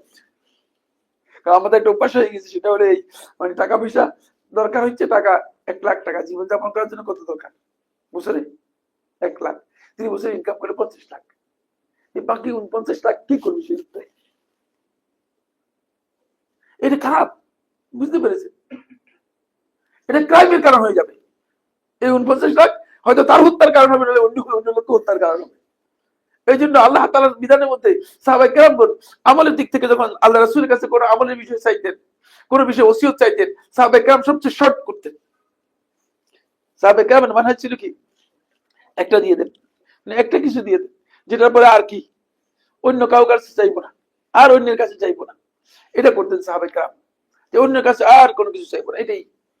ফলে সুফিয়ান ইবনে আব্দুল্লাহ সাকাফি রাদিয়াল্লাহু তাআলা আনহু, তিনি আল্লাহ রাসূল সাল্লাল্লাহু আলাইহি ওয়াসাল্লামকে বললেন যে আমাকে একটা কথা বলে দেন। তখন রাসূলুল্লাহ সাল্লাল্লাহু আলাইহি ওয়াসাল্লাম খুব সংক্ষেপে এক কথাই বললেন, যেটা আল্লাহ তাআলা বলছেন সেটাই বললেন যে কুল আমানতু বিল্লাহি সুম্মা ইসতাকিম, বলো আমানতু বিল্লাহ, আল্লাহর উপর ঈমান আনছি, আল্লাহ তাআলার ঈমান বিল্লাহের ঘোষণা দাও, এটা ঠিকঠাক করে বুঝে নাও। ঈমান বিল্লাহটা কি করে নাও? ঠিকঠাক করে বুঝে নাও। সুম্মা ইসতাকিম, তারপর এর উপর অবিচল থাকো। দেখছেন, আর কিছু সংক্ষেপ সংক্ষেপ মানে এত সংক্ষেপ করে দিয়েছে যে মানে সুফিয়ান ইবনে আব্দুস সাকাফি রাদিয়াল্লাহু তাআলা আনহু তিনি নিজেও মানে এখন এর মধ্যে পড়ে গেছেন যে আসলে কোন দিকটা আল্লাহ রাসূল সাল্লাল্লাহু আলাইহি ওয়াসাল্লাম ঈমান বিল্লাহ কোন দিকটাকে বোঝাচ্ছেন। আর ঈমান বিল্লাহের বিষয়টা তো মানে জানতে হলে একটু অনেক বড় বিষয়। ঠিক তখন তিনি আল্লাহ রাসূল সাল্লাল্লাহু আলাইহি ওয়াসাল্লাম বললেন যে হে আল্লাহ রাসূল সাল্লাল্লাহু আলাইহি ওয়াসাল্লাম, ইস্তেকামতের জন্য আপনি আমাকে এমন একটা দিক ইঙ্গিত দিন যেটা ইস্তেকামতের জন্য খুব প্রয়োজন। ইস্তেকামতের জন্য খুব প্রয়োজন। যেমন আমাদের হার্টকে পরিচ্ছন্ন, পরিশীলিত, পরিমার্জিত করার জন্য যেটা একটা গুরুত্বপূর্ণ প্রয়োজন, যে একটা দিক আপনি আমাকে কি করুন, দিক নির্দেশনা দিন। তখন রাসূলুল্লাহ সাল্লাল্লাহু আলাইহি ওয়াসাল্লাম মুখে বললেন না। রাসূলুল্লাহ সাল্লাল্লাহু আলাইহি ওয়াসাল্লাম শুধুমাত্র ইশারা করলেন, হাত দিয়ে ইশারা করেন, আলাইকা বিহাদা, তুমি তোমার জিহ্বাটাকে ঠিক রাখো। সুবহানাল্লাহ। আপনি দেখেন যদি সত্যিকার আপনি যদি অবিচল দিনের উপর থাকতে চান, আপনার জিহ্বাটা যদি আপনি ঠিক করতে পারেন, তাহলে দেখবেন যে আপনার সব কিছু ঠিক হয়ে যাচ্ছে। আমাদের সবচেয়ে বড় সমস্যা হচ্ছে এখানে আমরা কেউ অতিরিক্ত কথা বলি, কেউ অপ্রয়োজনীয় কথা বলি, কেউ ভুল কথা বলি, কেউ মিথ্যা কথা বলি, কেউ অন্যকে আঘাত দিয়ে কথা বলি। মানে আমাদের অবস্থা এমন যে মানে কথার প্রকারভেদ সম্পর্কেও জানি না। কথার ভিন্ন প্রকারভেদ আছে, যেখানে কথা যে ধরনের বলা দরকার সেভাবে বলতে পারি না। কথার প্রকারভেদের উপর আমার একটা খুতবা আছে, আপনারা এটা দেখে দিতে পারবেন। এটা সম্ভবত সিদ্দিককে দিয়েছি, আমার খেয়াল করতেছি, একটু খেয়াল করতেছি। কথার প্রকারভেদের উপর ভাইয়ের সাথে যে কথা বলবেন মায়ের সাথে সে কথা বলবেন না, মায়ের সাথে যে কথা বলবেন স্ত্রীর সাথে সে কথা বলবেন না, প্রতিবেশীর সাথে যে কথা বলবেন আরো। আল্লাহ তাআলা কোরআনে কারীমের মধ্যে প্রকারভেদ উল্লেখ করে দিয়েছেন। সুবহানাল্লাহ, আলাদা আলাদা উল্লেখ করে দিয়েছেন। ওয়াকুল লাহুমা কাওলান কারীমা। আর যখন পিতামাতার সাথে কথা বলবি তখন তাদের সাথে তোমার কথাটা হবে কাওলান কারীমা, অত্যন্ত সম্মানজনক ভাবে কথাটা হবে। দেখছেন, পিতামাতার সাথে কথা হবে সম্মানজনক কথা। প্রত্যেকটা জায়গার জন্য আল্লাহ রাব্বুল আলামিন আলাদা আলাদা ওয়ার্ড ব্যবহার করেছেন কোরআনের মধ্যে, আলাদা আলাদা ওয়ার্ড ব্যবহার করেছেন, যাতে করে আমি বুঝতে পারি যে আমার কথাগুলো কেমন হবে, আমি কিভাবে অ্যাপ্রোচ করব, সে অ্যাপ্রোচটা আমার কোন পর্যায়ের হবে, সে বিষয়গুলো আল্লাহ রাব্বুল আলামিন কোরআনে কারীমের মধ্যে স্পষ্ট করে উল্লেখ করেছেন। ফলে আপনি এই কথাটাকে ঠিক করতে পারলেই আপনি দেখবেন যে অনেক জিনিস ঠিক হয়ে গেছে। তাই আব্দুল্লাহ ইবনে মাসউদ রাদিয়াল্লাহু আনহু বর্ণনা করে তিনি বলেন, ওয়ালা ইস্তাকিমু কলবু মুরইন, কোন ব্যক্তির অন্তর ততক্ষণ পর্যন্ত মুস্তাকিম হবে না, সোজা পরিশুদ্ধ হবে না, হাত্তা ইস্তাকিমা লিসানুহু, তার জিহ্বা যতক্ষণ পর্যন্ত ঠিক না হবে। সংশোধন করতে হলে ডাক্তাররাও তো ভিতরে ওষুধ দেয় নাকি বাইরে ওষুধ দেয়, ওষুধ দেয় মানে বাইরে খেয়ে তারপরে ভিতরে চিকিৎসা করে। হয়তো হতে পারে যে আপনার গায়ের মধ্যে অনেক জায়গায় কি হয়ে গেছে, চুলকানি হয়ে গেছে, অ্যালার্জি হয়ে গেছে, কিন্তু ডাক্তার ভিতর থেকে কি করে চিকিৎসা শুরু করে। এই জন্য আমাদের চিকিৎসার বিষয়টা আল্লাহ রাসূল সাল্লাল্লাহু আলাইহি ওয়াসাল্লাম ক্লিয়ার করে দিয়েছে যে কোন জায়গায় দোষটা, ভয়ঙ্কর দোষ যে জায়গায়, সেটা মধ্যে সংশোধন করতে হবে। সেটা হচ্ছে মুখটাকে কি করতে হবে, সংশোধন করতে হবে, তাহলেই কি হবে। আল্লাহ সুবহানাহু ওয়া তাআলা মানুষের মধ্যে আল্লাহ রাব্বুল আলামিন কিছু নওয়াজিউল খাইর, কিছু নওয়াজিউল শার, কিছু মানুষদেরকে ভালো জিনিসের দিকে কি করে তাড়িত করে, ভালো জিনিসের দিকে পরিচালিত করে, আর কিছু খারাপ জিনিসের দিকে পরিচালিত করে। এটা মানব অন্তরের মধ্যে আল্লাহ রাব্বুল আলামিন মানুষের মধ্যে দিয়ে দিয়েছেন, সৃষ্টিগতভাবে দিয়ে দিয়েছেন। যে ব্যক্তির অন্তরটা পরিচ্ছন্ন থাকবে, ভালো থাকবে, সেটা যেহেতু ফিতরাতের সাথে ওহীর সম্পর্ক রয়েছে, যখন ওহীর জ্ঞানটা এর সাথে যুক্ত হবে তখন আস্তে করে লাইটের মতো জ্বলে উঠবে, বুঝতে পেরেছেন, আলোকিত হয়ে যাবে, জ্বলে উঠবে। আর যে ব্যক্তির জ্ঞানটা ওহীর মানে অন্তরটা মানকুস হয়ে গিয়েছে, বিকৃত হয়ে গিয়েছে, অথবা মনে করুন যে তারের মধ্যে কানেকশন আছে, কানেকশন কি হয়ে গেছে, খুলে গেছে, অথবা উল্টা কানেকশন দিয়ে দিচ্ছে, কানেকশন দেওয়ার কথা ছিল যেভাবে মানকুস হয়ে গেছে, উল্টে গেছে। যে ব্যক্তির অন্তরটা মানকুস হয়ে গেছে, উল্টে গেছে, রুচির পরিবর্তন হয়ে গেছে। রুচির পরিবর্তনে তো দলিল বোঝা যাচ্ছে, স্পষ্ট স্পষ্ট বোঝা যাচ্ছে। দুধ বিক্রি করে মদ খাচ্ছে, এই লোকের রুচির পরিবর্তন হচ্ছে, কৌশল তো আছে। হ্যাঁ, স্বাভাবিকভাবেই কোন একজন মানুষের মুখের উপর যদি আপনি মানে ধোঁয়া কতগুলো এনে মেরে দিন, তাহলে সে মানে রাগান দিতে হবে। কিন্তু এই লোক ধোঁয়া খাচ্ছে, তার রুচির পরিবর্তন হয়ে গেছে। রুচির পরিবর্তন হয়ে গেছে, দেখছেন? এটা এটা হলো হাকিকত। বিবেক নিজের টাকা দিয়ে কিনে এনে তারপরে নিজের ক্ষতি করতেছে। আবার সেখানে লেখা হচ্ছে যেটা মানে ওই একেবারে স্বতঃসিদ্ধ সংবিধিবদ্ধ সিদ্ধান্ত, ধূমপান স্বাস্থ্যের জন্য ক্ষতিকর। ওই লেখা পর্যন্ত দেখতেছে চোখের সামনে। যদি আপনি দেখেন যে আপনার ক্ষতিকর কাজ আপনি ইচ্ছাকৃত ভাবে করতেছেন, তাহলে বুঝতে হবে যে আপনার আসল জিনিসের মধ্যে কি রয়েছে, কানেকশন লুজ, অথবা কানেকশনটা উল্টে গেছে। কানেকশনটা কি উল্টে গেছে। উল্টে না গেলে পচা ভাত মানুষ খাবে না, পচা তরকারি মানুষ খাবে না, কাঁচা মাছ মানুষ খাবে না। কাঁচা মাছ তো সেই খাবে যার মাথার মধ্যে সমস্যা তৈরি হচ্ছে, ঠিক না? ঠিক এটাই হচ্ছে। ফলে একদল লোক যখন এই অবস্থা হয়ে গেছে, তখন তাদের সমস্ত কাজই খারাপের দিকে তাদেরকে তাড়িত করতেছে। তাহলে ওই সমস্ত লোকগুলো, ঘরের মধ্যে স্ত্রী আছে, ঘরের মধ্যে মানে স্ত্রী আছে, সেই লোকগুলো ক্লাবে গিয়ে অপকর্ম করতেছে। তাহলে বুঝুন তো রুচির কত ভয়ঙ্কর পরিবর্তন হয়েছে, কত ভয়ঙ্কর পরিবর্তন হয়েছে। এই যে পরিবর্তন গুলো, কারণ হচ্ছে একটাই, সেটা হলো এই, তার আসলে রুচিটাই পরিপূর্ণরূপে কি হয়ে গেছে, ধ্বংস হয়ে গেছে। এই জন্য যখন এই রুচির মধ্যে বিকৃতি আসে যাবে, রুচির মধ্যে কোনো কারণে বক্রতা এসে যাবে, অথবা রুচির মধ্যে কোনো কারণে মানে অসঙ্গতি এসে যাবে, তখন আপনি চেষ্টা করেও মানে আপনার নিয়ন্ত্রিত জিনিস যেগুলো আপনার নিয়ন্ত্রণ আছে, সেগুলোকে নিয়ন্ত্রণে রাখতে পারবেন না। আপনার হাতকে আপনার কাজে লাগাতে পারবেন না, আপনার চোখকে আপনার কাজে লাগাতে পারবেন না, আপনার মুখকে আপনার মুখে কাজে লাগাতে পারবেন না। আপনার মুখে গালি আসবে, আপনি পারবেন না। হতে পারে যে আপনি, আমি বহুত চেষ্টা করি কিন্তু পারি না, দেখি যাই গালাগালি করি। পারতেছেন না কেন? পারতেছেন না কেন?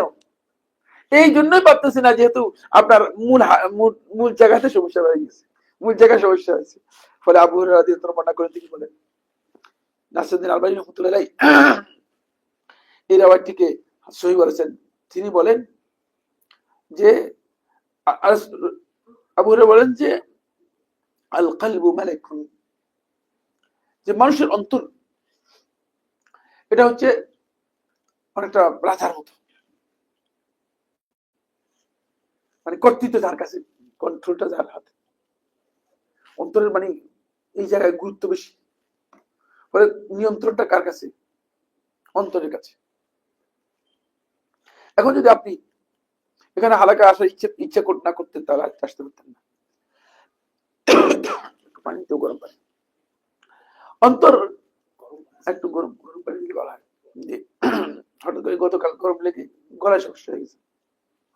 অন্তরটা হচ্ছে অনেকটা মানে নিয়ন্ত্রণকারী রাজার মতো শক্তিশালী।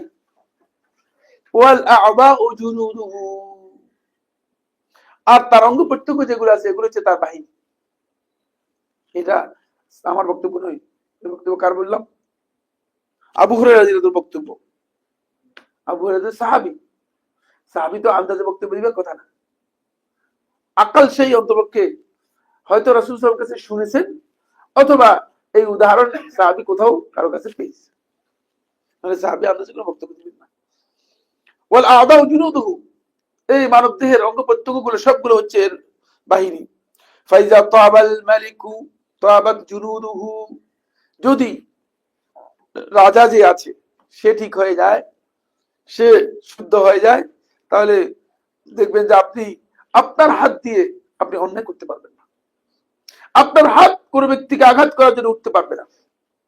এই জন্য আল্লাহ রাসূল সাল্লাল্লাহু আলাইহি ওয়াসাল্লাম যখন পরিচয় করে দিচ্ছেন, মুসলিমের পরিচয় করে দিচ্ছেন, আপনারা খুব ভালো করে খেয়াল করুন, রাসূলুল্লাহ সাল্লাল্লাহু আলাইহি ওয়াসাল্লাম দুই জায়গায় মুসলিমের পরিচয় করে দিয়েছে। দুইটি হাদিসের মধ্যে আল্লাহ রাসূল সাল্লাল্লাহু আলাইহি ওয়াসাল্লাম মুসলিমের পরিচয় করে দিয়েছে। এক জায়গায় একটা পরিচয়। মুসলিমে আমরা মুসলিম পরিচয় না জানলে এখন মুসলিমদের আমি আজকে কি করবো, একটা কিছু করে যাবো, ঠিক না? আমরা মুসলিম এতদিন পর্যন্ত মুসলিমে থাকলাম, আল্লাহ রাসূল যে মুসলিমে পরিচয় করে দিয়ে এটা জানি না, হবে না কিনা চলবে? হ্যাঁ, কে বলতে পারবে মুসলিম পরিচয়? রাসূলুল্লাহ সাল্লাল্লাহু আলাইহি ওয়াসাল্লাম, সহিহ বুখারী হাদিস, সহিহ বুখারী হাদিস, আল মুসলিমু মান সালিমা আল মুসলিমুনা মিন লিসানিহি ওয়া ইয়াদিহি। প্রকৃত মুসলিম হইতে মুসলিমের পরিচয় হচ্ছে এটা। রাসূল সাল্লাল্লাহু আলাইহি ওয়াসাল্লাম যে সংজ্ঞা দিয়েছেন, এটা আর কারো কাছ থেকে সংজ্ঞা নেওয়ার প্রয়োজন আছে? রাসূল সাল্লাল্লাহু আলাইহি ওয়াসাল্লাম যেটা বলছে এটা আমার আর কারো কাছে জিজ্ঞেস করার দরকার আছে? আমি প্রয়োজনই মনে করি না। আল মুসলিমু, মুসলিম হচ্ছে ওই ব্যক্তি, মান সালিমা আল মুসলিমুনা মিন লিসানিহি ওয়া ইয়াদিহি, যার হাত থেকে এবং মুখ থেকে মুসলিমরা নিরাপত্তা লাভ করেছে। তাহলে বুঝা যাচ্ছে যে মানে আমাদের এখানে আমরা ক্লিয়ার বুঝতে পারলাম। এই জন্য আবু হুরায়রা বলতেছেন যে যদি আপনার মানে কন্ট্রোলার, যদি আপনার নিয়ন্ত্রণকারী যদি শক্তিশালী হয়, তাহলে বুঝে আপনার কোন অবস্থায় আপনার হাত অন্যের উপর উঠতে পারে না। মুসলিম ব্যক্তি আরেকজন মুসলিমকে হত্যা করবে, অসম্ভব, এটা হয় না। যদি তার মানে চেতনাগত মানে কোনো বিকৃতি না হয়, তার অন্তরের মধ্যে যদি কোনো ধরনের পরিবর্তন না আসে, তাহলে সে মুসলিমকে হত্যা করতে পারে না, কোনদিন সম্ভব না। 2 নম্বর হচ্ছে মুসলিম ব্যক্তি অমুসলিমকে, একজন মুসলিম ব্যক্তিকে সে কোনোভাবে অভিশাপ দিতে পারবে না, গালি দিতে পারবে না। কারণ রাসূল সাল্লাল্লাহু আলাইহি ওয়াসাল্লাম বলেছে লা'নুল মুমিনি কাকাতলিহি, মুমিন ব্যক্তিকে যদি তুমি লানত করো, এটা তাকে হত্যা করার সমান অপরাধ, হত্যা করার সমান অপরাধ। ওয়াসিবাবুল মুসলিমি ফুসুকুন, আর মুসলিম ব্যক্তিকে গালিগালাজ করা এটি দিন থেকে বের হয়ে যাওয়ার নামান্তর, দিন থেকে বের হয়ে যাওয়ার নামান্তর। খুব ভালো, এগুলো হাদিস, কোন কারো মানে ব্যক্তিগত বক্তব্য, একটা বক্তব্য ব্যক্তিগত, সরাসরি আল্লাহ রাসূল বক্তব্য। সুতরাং আপনার এগুলো কন্ট্রোল করতে হবে, আপনার এটা কি করতে হবে, কন্ট্রোল করতে হবে। কন্ট্রোল না করলে চলবে না, এটাই কন্ট্রোল করতে হবে। এখানে এই জন্য আবু হুরায়রা রাদিয়াল্লাহু আনহু এই বিষয়টা বলে দিয়েছেন। এটা একটা পরিচয় মুসলিমের, এটা কয়টা পরিচয় দিলাম? এটা দ্বিতীয়টা পরিচয় কি? না, এটা তো মানে বললাম মানে মুখে মানে মুখ শুদ্ধ করার জন্য যেটা। হ্যাঁ, মুসলিমের দ্বিতীয় পরিচয় হাদিসের মধ্যে যেটা এসেছে। হ্যাঁ, না, এটা তো প্রথম পরিচয় একটা। হ্যাঁ,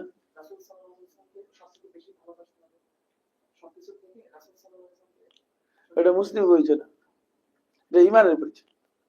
এটা ইমানদারদের মানে বৈশিষ্ট্যের মধ্যে একটি হাদিস জানতে। মুসনাদ আহমদ হাদিসের মধ্যে রাসূলুল্লাহ সাল্লাল্লাহু আলাইহি ওয়াসাল্লাম বলেছেন যে আহিব্বা লিআখিকা মা তুহিব্বু লিনাফসিকা তাকুন মুসলিমান। তুমি খুব ভালো করে খেয়াল করেন, তুমি নিজের জন্য যেটা ভালোবাসো, তোমার ভাইয়ের জন্য সেটাই ভালোবাসো, তাহলে তুমি মুসলিম হবে। নামাজ রোজা দিয়ে পরিচয় করে দেন নাই, দেখছেন? খুবই গুরুত্বপূর্ণ বিষয়। আমাদের মধ্যে এই জিনিসগুলো খুবই মানে সমস্যা কোথায় এখন বুঝতে সহজ হবে। এগুলো কোনো খবরই নেই। কারণ আমি তো একজন ব্যক্তিকে মানে এখানে সবাইকে বললে বুঝে না, প্রথমে যদি কোনো একটা খাবার নিয়ে আসা হয়, প্রথমে একটু বড় সাইজ যেটা, এটা দেখলে দূর থেকে সবাই বলছে আমি যদি বড়টা নিতে পারি।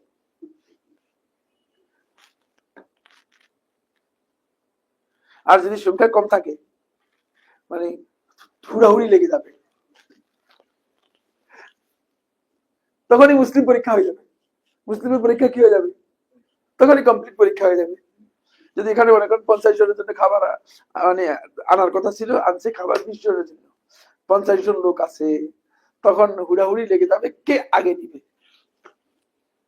তখনই মুসলিমের পরিচয় পাওয়া যাবে যে আসলে মুসলিমের খবরটাই, ইসলামের খবরটি। রাসূল সাল্লাল্লাহু আলাইহি ওয়াসাল্লাম যে মুসলমানদের পরিচয় করে দিয়েছেন, সেগুলো কি আমাদের মধ্যে নেই? সেগুলো আমাদের মধ্যে নেই।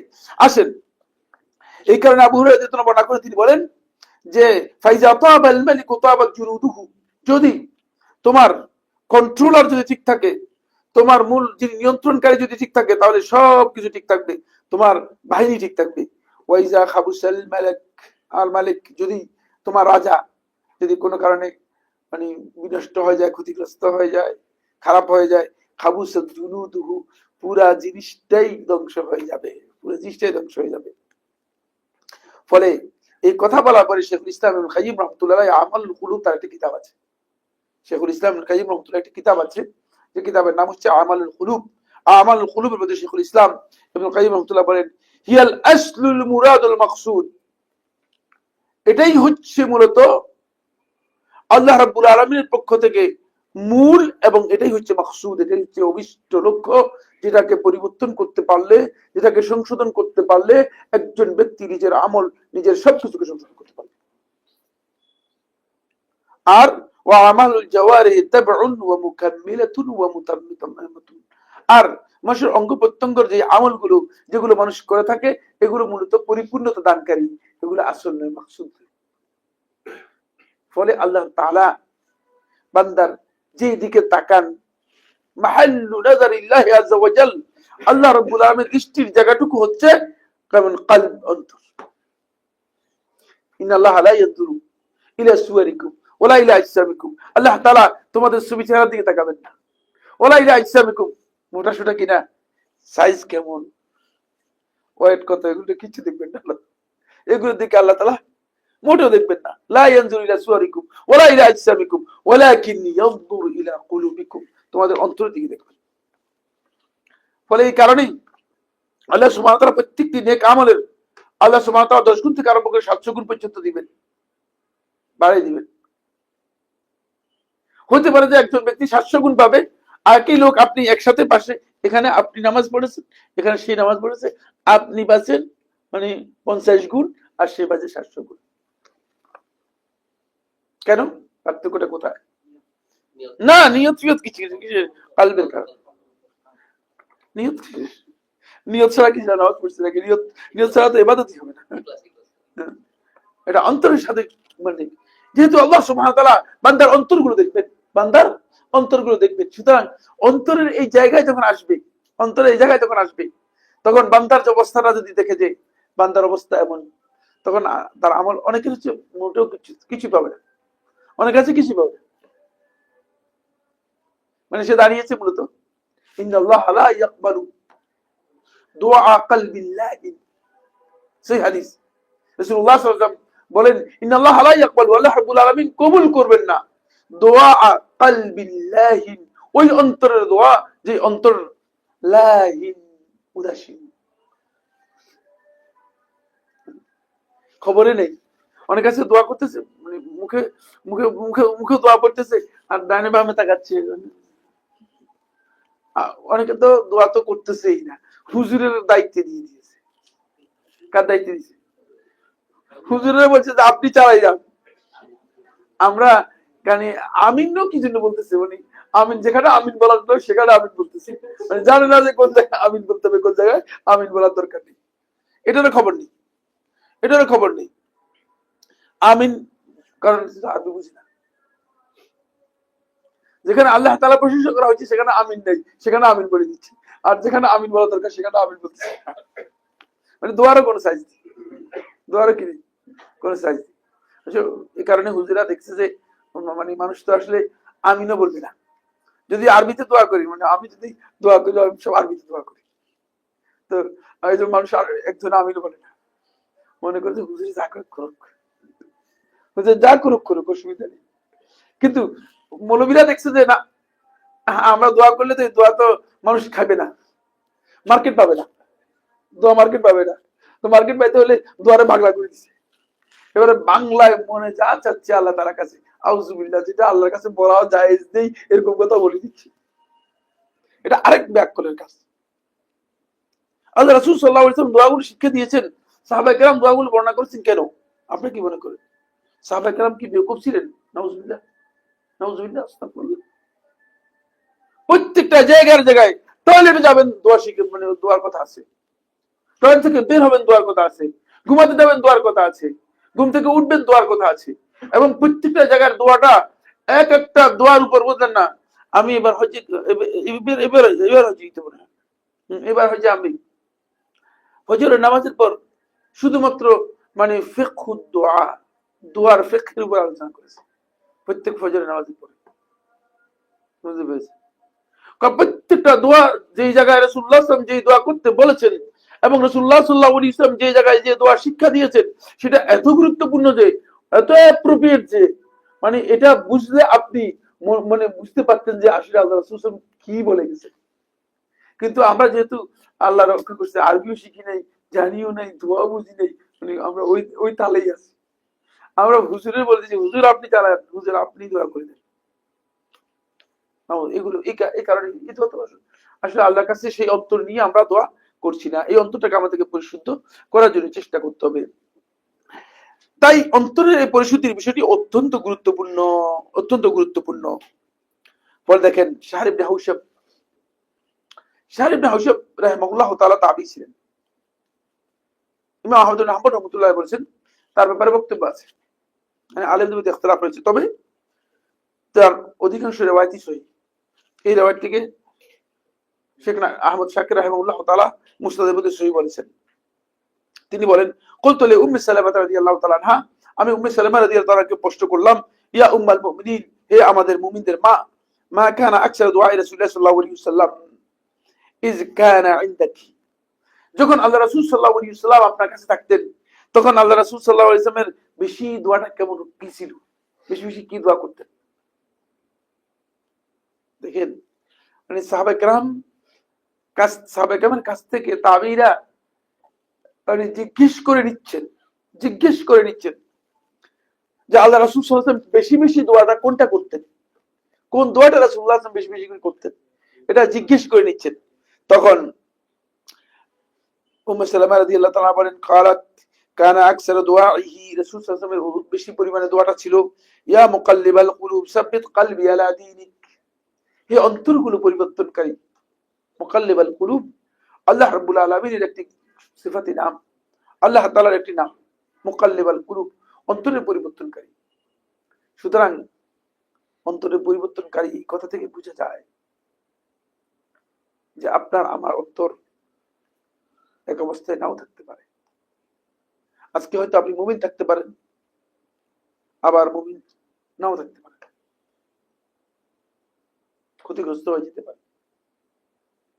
যেহেতু আল্লাহ তাআলার অন্যতম একটা মানে গুণ ও বৈশিষ্ট্য সিফাত হচ্ছে তিনি অন্তরগুলো পরিবর্তন করে দেন। রাসূলুল্লাহ সাল্লাল্লাহু আলাইহি ওয়াসাল্লাম এইভাবে দোয়া করতেন, ইয়া মুকাল্লিবাল কুলুব, হে অন্তরগুলো পরিবর্তনকারী, সাব্বিত কলবি আলা দীনিক, আপনার দ্বীনের উপর আমার অন্তরটাকে অবিচল রাখুন, অটুট রাখুন,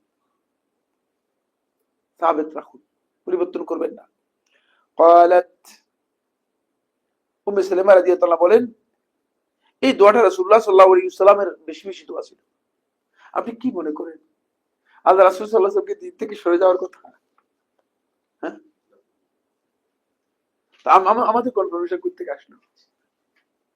দেখেন قالت فقلت يا رسول الله, তিনি বলেন এরপর আমি প্রশ্ন করলাম, হে আল্লাহ রাসূল সাল্লাল্লাহু আলাইহি ওয়াসাল্লাম, মা আকসার দুআক ইয়া মুকাল্লিবাল কুলুব সাব্বিত কলবি আলা দীনিক, আপনি যে অধিক পরিমাণে এই দোয়াটা করেন, হে অন্তরগুলো পরিবর্তনকারী, আপনি আমার অন্তরকে দ্বীনের উপর অবিচল রাখুন, এই যে দোয়াটা আপনি অধিক পরিমাণে করেন, মানে আপনি কি এইভাবে করতেছেন যে আল্লাহ তাআলা আপনার মাধ্যমে দ্বীন দিয়ে আমাদেরকে আবার আল্লাহ রাব্বুল আলামিন আপনাকে দ্বীন থেকে সরিয়ে নিয়ে যাবেন? আউযুবিল্লাহ, আপনি কি এইভাবে করতেছেন? এটা প্রশ্ন করলেন, এটা স্বাভাবিক প্রশ্ন হওয়ার কথা। আল্লাহ রাসূল সাল্লাল্লাহু আলাইহি ওয়াসাল্লাম কি আশঙ্কা আছে? আমরা কি মনে করি? প্রশ্নই আসে না। এই জন্য উম্মতকে শিক্ষা দেওয়ার জন্য, উম্মত যাতে করে বুঝতে পারে যে অন্তরের বিষয়ে উম্মতের আশঙ্কা আছে। আপনি দেখেন না এই যে নির্বাচন আসলো, প্রত্যেকটা লোকই মানে ওই নির্বাচন যখন ঘোষণা মানে তাফসীর ঘোষণা থেকে আরম্ভ করে এই পর্যন্ত প্রত্যেকটা লোকের কথা যদি আপনি কোট করেন এবং মানে লিখেন, দেখবেন যে মানে আগের কথার সাথে 2 দিন পর পর দুই ধরনের কথা, কথার কোনো মিল আছে? কথাবার্তা করে সাইজ আছে? হ্যাঁ, এটা কি ইমানদার ব্যক্তিদের মানে বক্তব্যের সাথে যায়? ভোট পর্যন্ত মানে ভোট পাওয়ার আগেই এই দশা, ভোট পাওয়ার পরে বলবে যে কি আমি কি আসলে কি আমি এগুলো বলছিলাম, মানে বলবে যে না আমরা তো এই সমস্ত কথা বলিনি। একই ধরনের তাদের অন্তরের মধ্যে আসলে সেগুলো কিছু নেই। যেহেতু তারা কথার মধ্যে, যে ব্যক্তির কথার মধ্যে ঠিক নেই তার অন্তরের মধ্যে ঠিক থাকবে। যার কথার মধ্যে অস্থিরতা রয়েছে, যার কথার মধ্যে কি রয়েছে, ব্যতিক্রম রয়েছে, সেই ব্যক্তি কোনোভাবেই তার অন্য দিক থেকে কোন অবস্থায় অন্তর ঠিক থাকার, অবিচল থাকার প্রশ্নই আসে না। ক্বালা, তখন রাসূলুল্লাহ সাল্লাল্লাহু আলাইহি ওয়াসাল্লাম উত্তর দিলেন, ইয়া উম্মে সালামা, হে উম্মে সালামা, ইন্নাহু লাইসা আদমিয়্যুন ইল্লা ওয়া কলবুহু বাইনা ইসবাঈনি মিন আসাবিল্লাহ। হে উম্মে সালামা, এমন কোন আদম সন্তান নেই, এমন কোন আদম নেই যে তার অন্তর মহান আল্লাহ রাব্বুল আলামিনের আঙ্গুলগুলোর মধ্য থেকে 2 আঙ্গুলের মাঝখানে নেই। আল্লাহ তাআলার 2 আঙ্গুলের মাঝখানে প্রত্যেকটা মানুষের অন্তর। এরপরে বলেন, ফামান শাআ কামা, যাকে তিনি ইচ্ছা করেন তাকে ঠিক রাখেন, ওয়ামান শাআ যাগা, আর যাকে তিনি ইচ্ছা করেন তাকে বক্রতার দিকে বক্র করে দেন। যার অন্তরে আল্লাহ রাব্বুল আলামিন বক্রতা দিয়ে দেন, সে আর সোজা হতে পারে না। তারপরে রাসূলুল্লাহ সাল্লাল্লাহু আলাইহি ওয়াসাল্লাম ফাতালা, রাসূলুল্লাহ মুআজ বর্ণনাকারী, একজন বর্ণনাকারী ছিলেন, এর মধ্যে মুআজ, তিনি এই আয়াতটি তেলাওয়াত করলেন, রব্বানা লা তুযিগ কুলুবানা বা'দা ইয হাদাইতানা। দেখেন আল্লাহ তাআলা তো দোয়াই শিখিয়ে দিয়েছেন, রব্বানা, হে আমাদের রব, লা তুযিগ কুলুবানা, আপনি আমাদের অন্তরকে বক্র করে দিবেন না, বা'দা ইয হাদাইতানা, হেদায়েত দেওয়ার পরে। তাহলে বুঝা গেল যে হেদায়েতের পরেও আল্লাহ রাব্বুল আলামিন যদি কাউকে ইচ্ছা করেন, আল্লাহ তাআলা তাকে বক্রতা দিয়ে দিতে পারেন, বক্রতা মুক্ত হয়ে যাওয়ার কোন কারণ নেই। এই জন্য কোন ব্যক্তি হেদায়েত লাভ করার পর, কোন ব্যক্তি দ্বীন সম্পর্কে জানার পর, দ্বীনের জ্ঞান অর্জন করার পর, তিনি কোন অবস্থায় দুশ্চিন্তা মুক্ত হয়ে এটা মনে করবেন না যে আমি একেবারেই নিরাপদ হয়ে গেলাম, রাস্তায় আমি নিরাপদ। কারণ রাস্তায় শত্রু অনেক, যে কোনো ধরনের শত্রুর খপ্পরে কি পড়ে যেতে পারেন। শত্রুর আশঙ্কা থেকে কোন অবস্থায় আপনি মুক্ত হতে পারেন নাই। যদি আপনি মনে করেন যে আমি শত্রুর আশঙ্কা থেকে মুক্ত হয়ে গেছি, না, শত্রুর আশঙ্কা থেকে আপনি মুক্ত হতে পারেন নাই। এই হাদিস থেকে আমরা স্পষ্ট বুঝতে পারলাম, সেটা হলো এই যে আল্লাহ সুবহানাহু ওয়া তাআলা মানুষের অন্তরগুলোকে আল্লাহ রাব্বুল আলামিন নিয়ন্ত্রণ করেন এবং এগুলোকে পরিবর্তন করেন। সুতরাং অন্তরকে যাতে আল্লাহ রাব্বুল আলামিন আমাদের অন্তরকে আমরা পরিশুদ্ধ করতে পারি, সেই জন্য আমাদেরকে সে অন্তরের জন্য কি করতে হবে, আমাদেরকে সেভাবে কাজ করতে হবে, যাতে করে আমরা অন্তরের কারণে ক্ষতিগ্রস্ত না হই। ক্ষতিটা কেমন হবে? সহিহ মুসলিমের রাওয়ায়াতের মধ্যে এসেছে কি ধরনের ক্ষতি হবে, ভয়ঙ্কর ক্ষতি। সেই ভয়ঙ্কর ক্ষতি রাসূলুল্লাহ সাল্লাল্লাহু আলাইহি ওয়াসাল্লাম বর্ণনা করেছেন হাদিসের মধ্যে, হাদিসুল ফিতনার মধ্যে। হাদিসের ফিতনা খুবই পরিচিত, ফিতনার হাদিস এটা এত পরিচিত যে এখন আপনি দেখেন না, প্রচুর আলেম নিজেরা নিজে ফিতনা করতেছে, ফতোয়া দিচ্ছে ফিতনা, কথা বলতেছে ফিতনা, নিজে জানে না যে তিনি ফিতনা করতেছেন।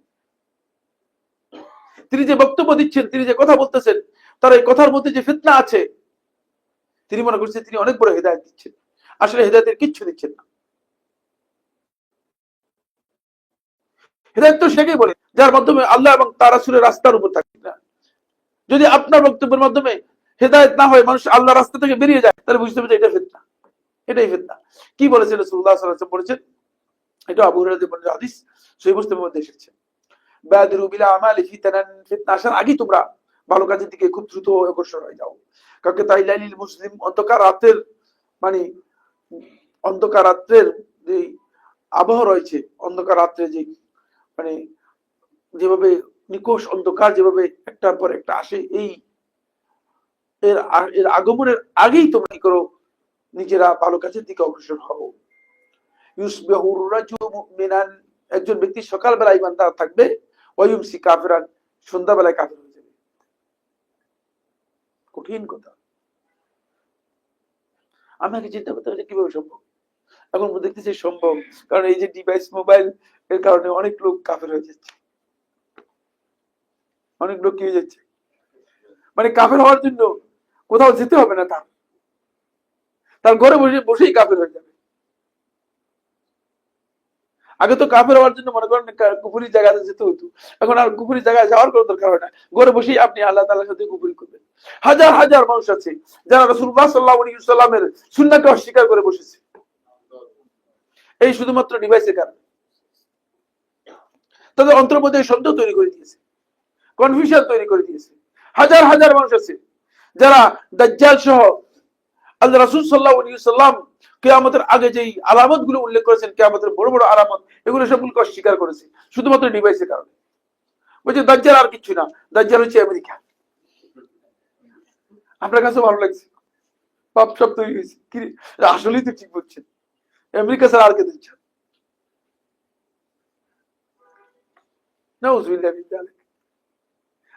যুবকরা তো এটাকে খুব এটাকে হটটেকের মতো নিয়েছে। একজন বলছে দাজ্জাল না, দাজ্জাল আমেরিকা না, দাজ্জাল হচ্ছে আধুনিক টেকনোলজি। আরে বাবা, টেকনোলজি আল্লাহর সৃষ্টি, এগুলো আল্লাহ তাআলা সৃষ্টি করতেছে। আল্লাহ নিজেকে বলতেছেন বাদিউস সামাওয়াতি ওয়াল আরদ, আসমান সমূহ, এই জমিনের নূতন নূতন বস্তুগুলোর স্রষ্টাকে আল্লাহ। আল্লাহ তাআলা কোরআনের মধ্যে বলতেছেন। তুমি এসে কোথা থেকে আল্লাহকে বলতেছো যে যদি এটা হয় তাহলে তো আল্লাহকে দাজ্জাল বানাই ফেলতেছো। নাউজুবিল্লাহ মিন যালিক। বলছে আধুনিক যত টেকনোলজি আছে, এই টেকনোলজি হচ্ছে মূলত দাজ্জাল। নাউজুবিল্লাহ। দেখছেন, এগুলো বক্তব্য দিচ্ছে, এগুলো মার্কেটে বক্তব্য আছে, সবটাই মন গড়া, সবটাই নিজেদের আন্দাজের উপর, নিজেদের ধারণার উপর সবটাই বক্তব্য দিয়ে দিচ্ছে। কোন ধরনের জ্ঞান ভিত্তিক করে বক্তব্য নেই। সাহাবায়ে কেরামদের সাথে কোনো সম্পর্ক নেই, তাবিদের সাথে কোনো সম্পর্ক নেই, সালাফদের সাথে কোনো সম্পর্ক নেই। এই বক্তব্যগুলো শুধুমাত্র দেয়া হচ্ছে, এর টার্গেট একটাই, সেটা হচ্ছে কি, এর মাধ্যমে আপনি মানুষদের একটু সাপোর্ট পেয়ে গেলেন, ভাইরাস হয়েছেন না, ভাইরাস না ওটা কিছু বলে না, কি বলে, ভাইরাল বলে না, আচ্ছা ঠিক আছে, হোক, ভাইরাল হওয়ার জন্য মানুষকে এগুলো বলতে আর কিছু না। একটু ভাইরাল হইতে পারলে, একটা উল্টাপাল্টা কথা বলে দিলেই এটা ভাইরাল হয়ে যায়। মাঝে মধ্যে আমাদের কিছু কথা প্রশ্ন করে বের করে নিয়ে যায়, বুঝতে পেরেছেন?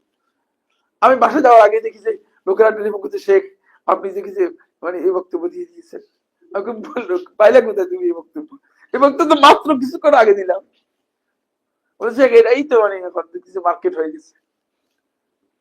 কারা এগুলো করতেছে? ওই যে যাদের সকাল সন্ধ্যা যারা কি হয়ে যাবে, ঈমান নষ্ট করে ফেলবে। আও ইউমসি মুমিনান ওয়া ইউসবিহু কাফিরান, সন্ধ্যা বেলায় মুমিন, বিকাল বেলায় সকাল বেলায় কাফের হয়ে যাবে। ইয়াবিউদিনাহু বিআরাদিন মিনাদ দুনিয়া, এটা রাসূলুল্লাহ সাল্লাল্লাহু আলাইহি ওয়াসাল্লাম বলে দিয়েছেন। কিভাবে করবে? ইয়াবিউদিনাহু, তার দিনটাকে সে বিক্রি করবে, বিআরাদিন মিনাদ দুনিয়া, দুনিয়ার সামান্য বস্তুর বিনিময়ে। প্রচুর লোক আছে এখন নিজের দিন বিক্রি করে ফেলছে, খবর নেই, বেখবর। কেউ দুনিয়ার এই পোস্টের জন্য, ওই পোস্টের জন্য, এমনকি নির্বাচনে প্রার্থী হওয়ার জন্য পর্যন্ত দিন বিক্রি করে ফেলছে। নির্বাচনে প্রার্থী হয়েছে, যদি এমপি হয় কি করতে পারবে, কি করবে? এমপি কতগুলো তো পালাই গেছে, দেখতেছে না, চোখের সামনে দেখতেছে না এমপি যে পালাই গেছে। মানুষ শিক্ষা নেয় না, বুঝতে পেরেছেন?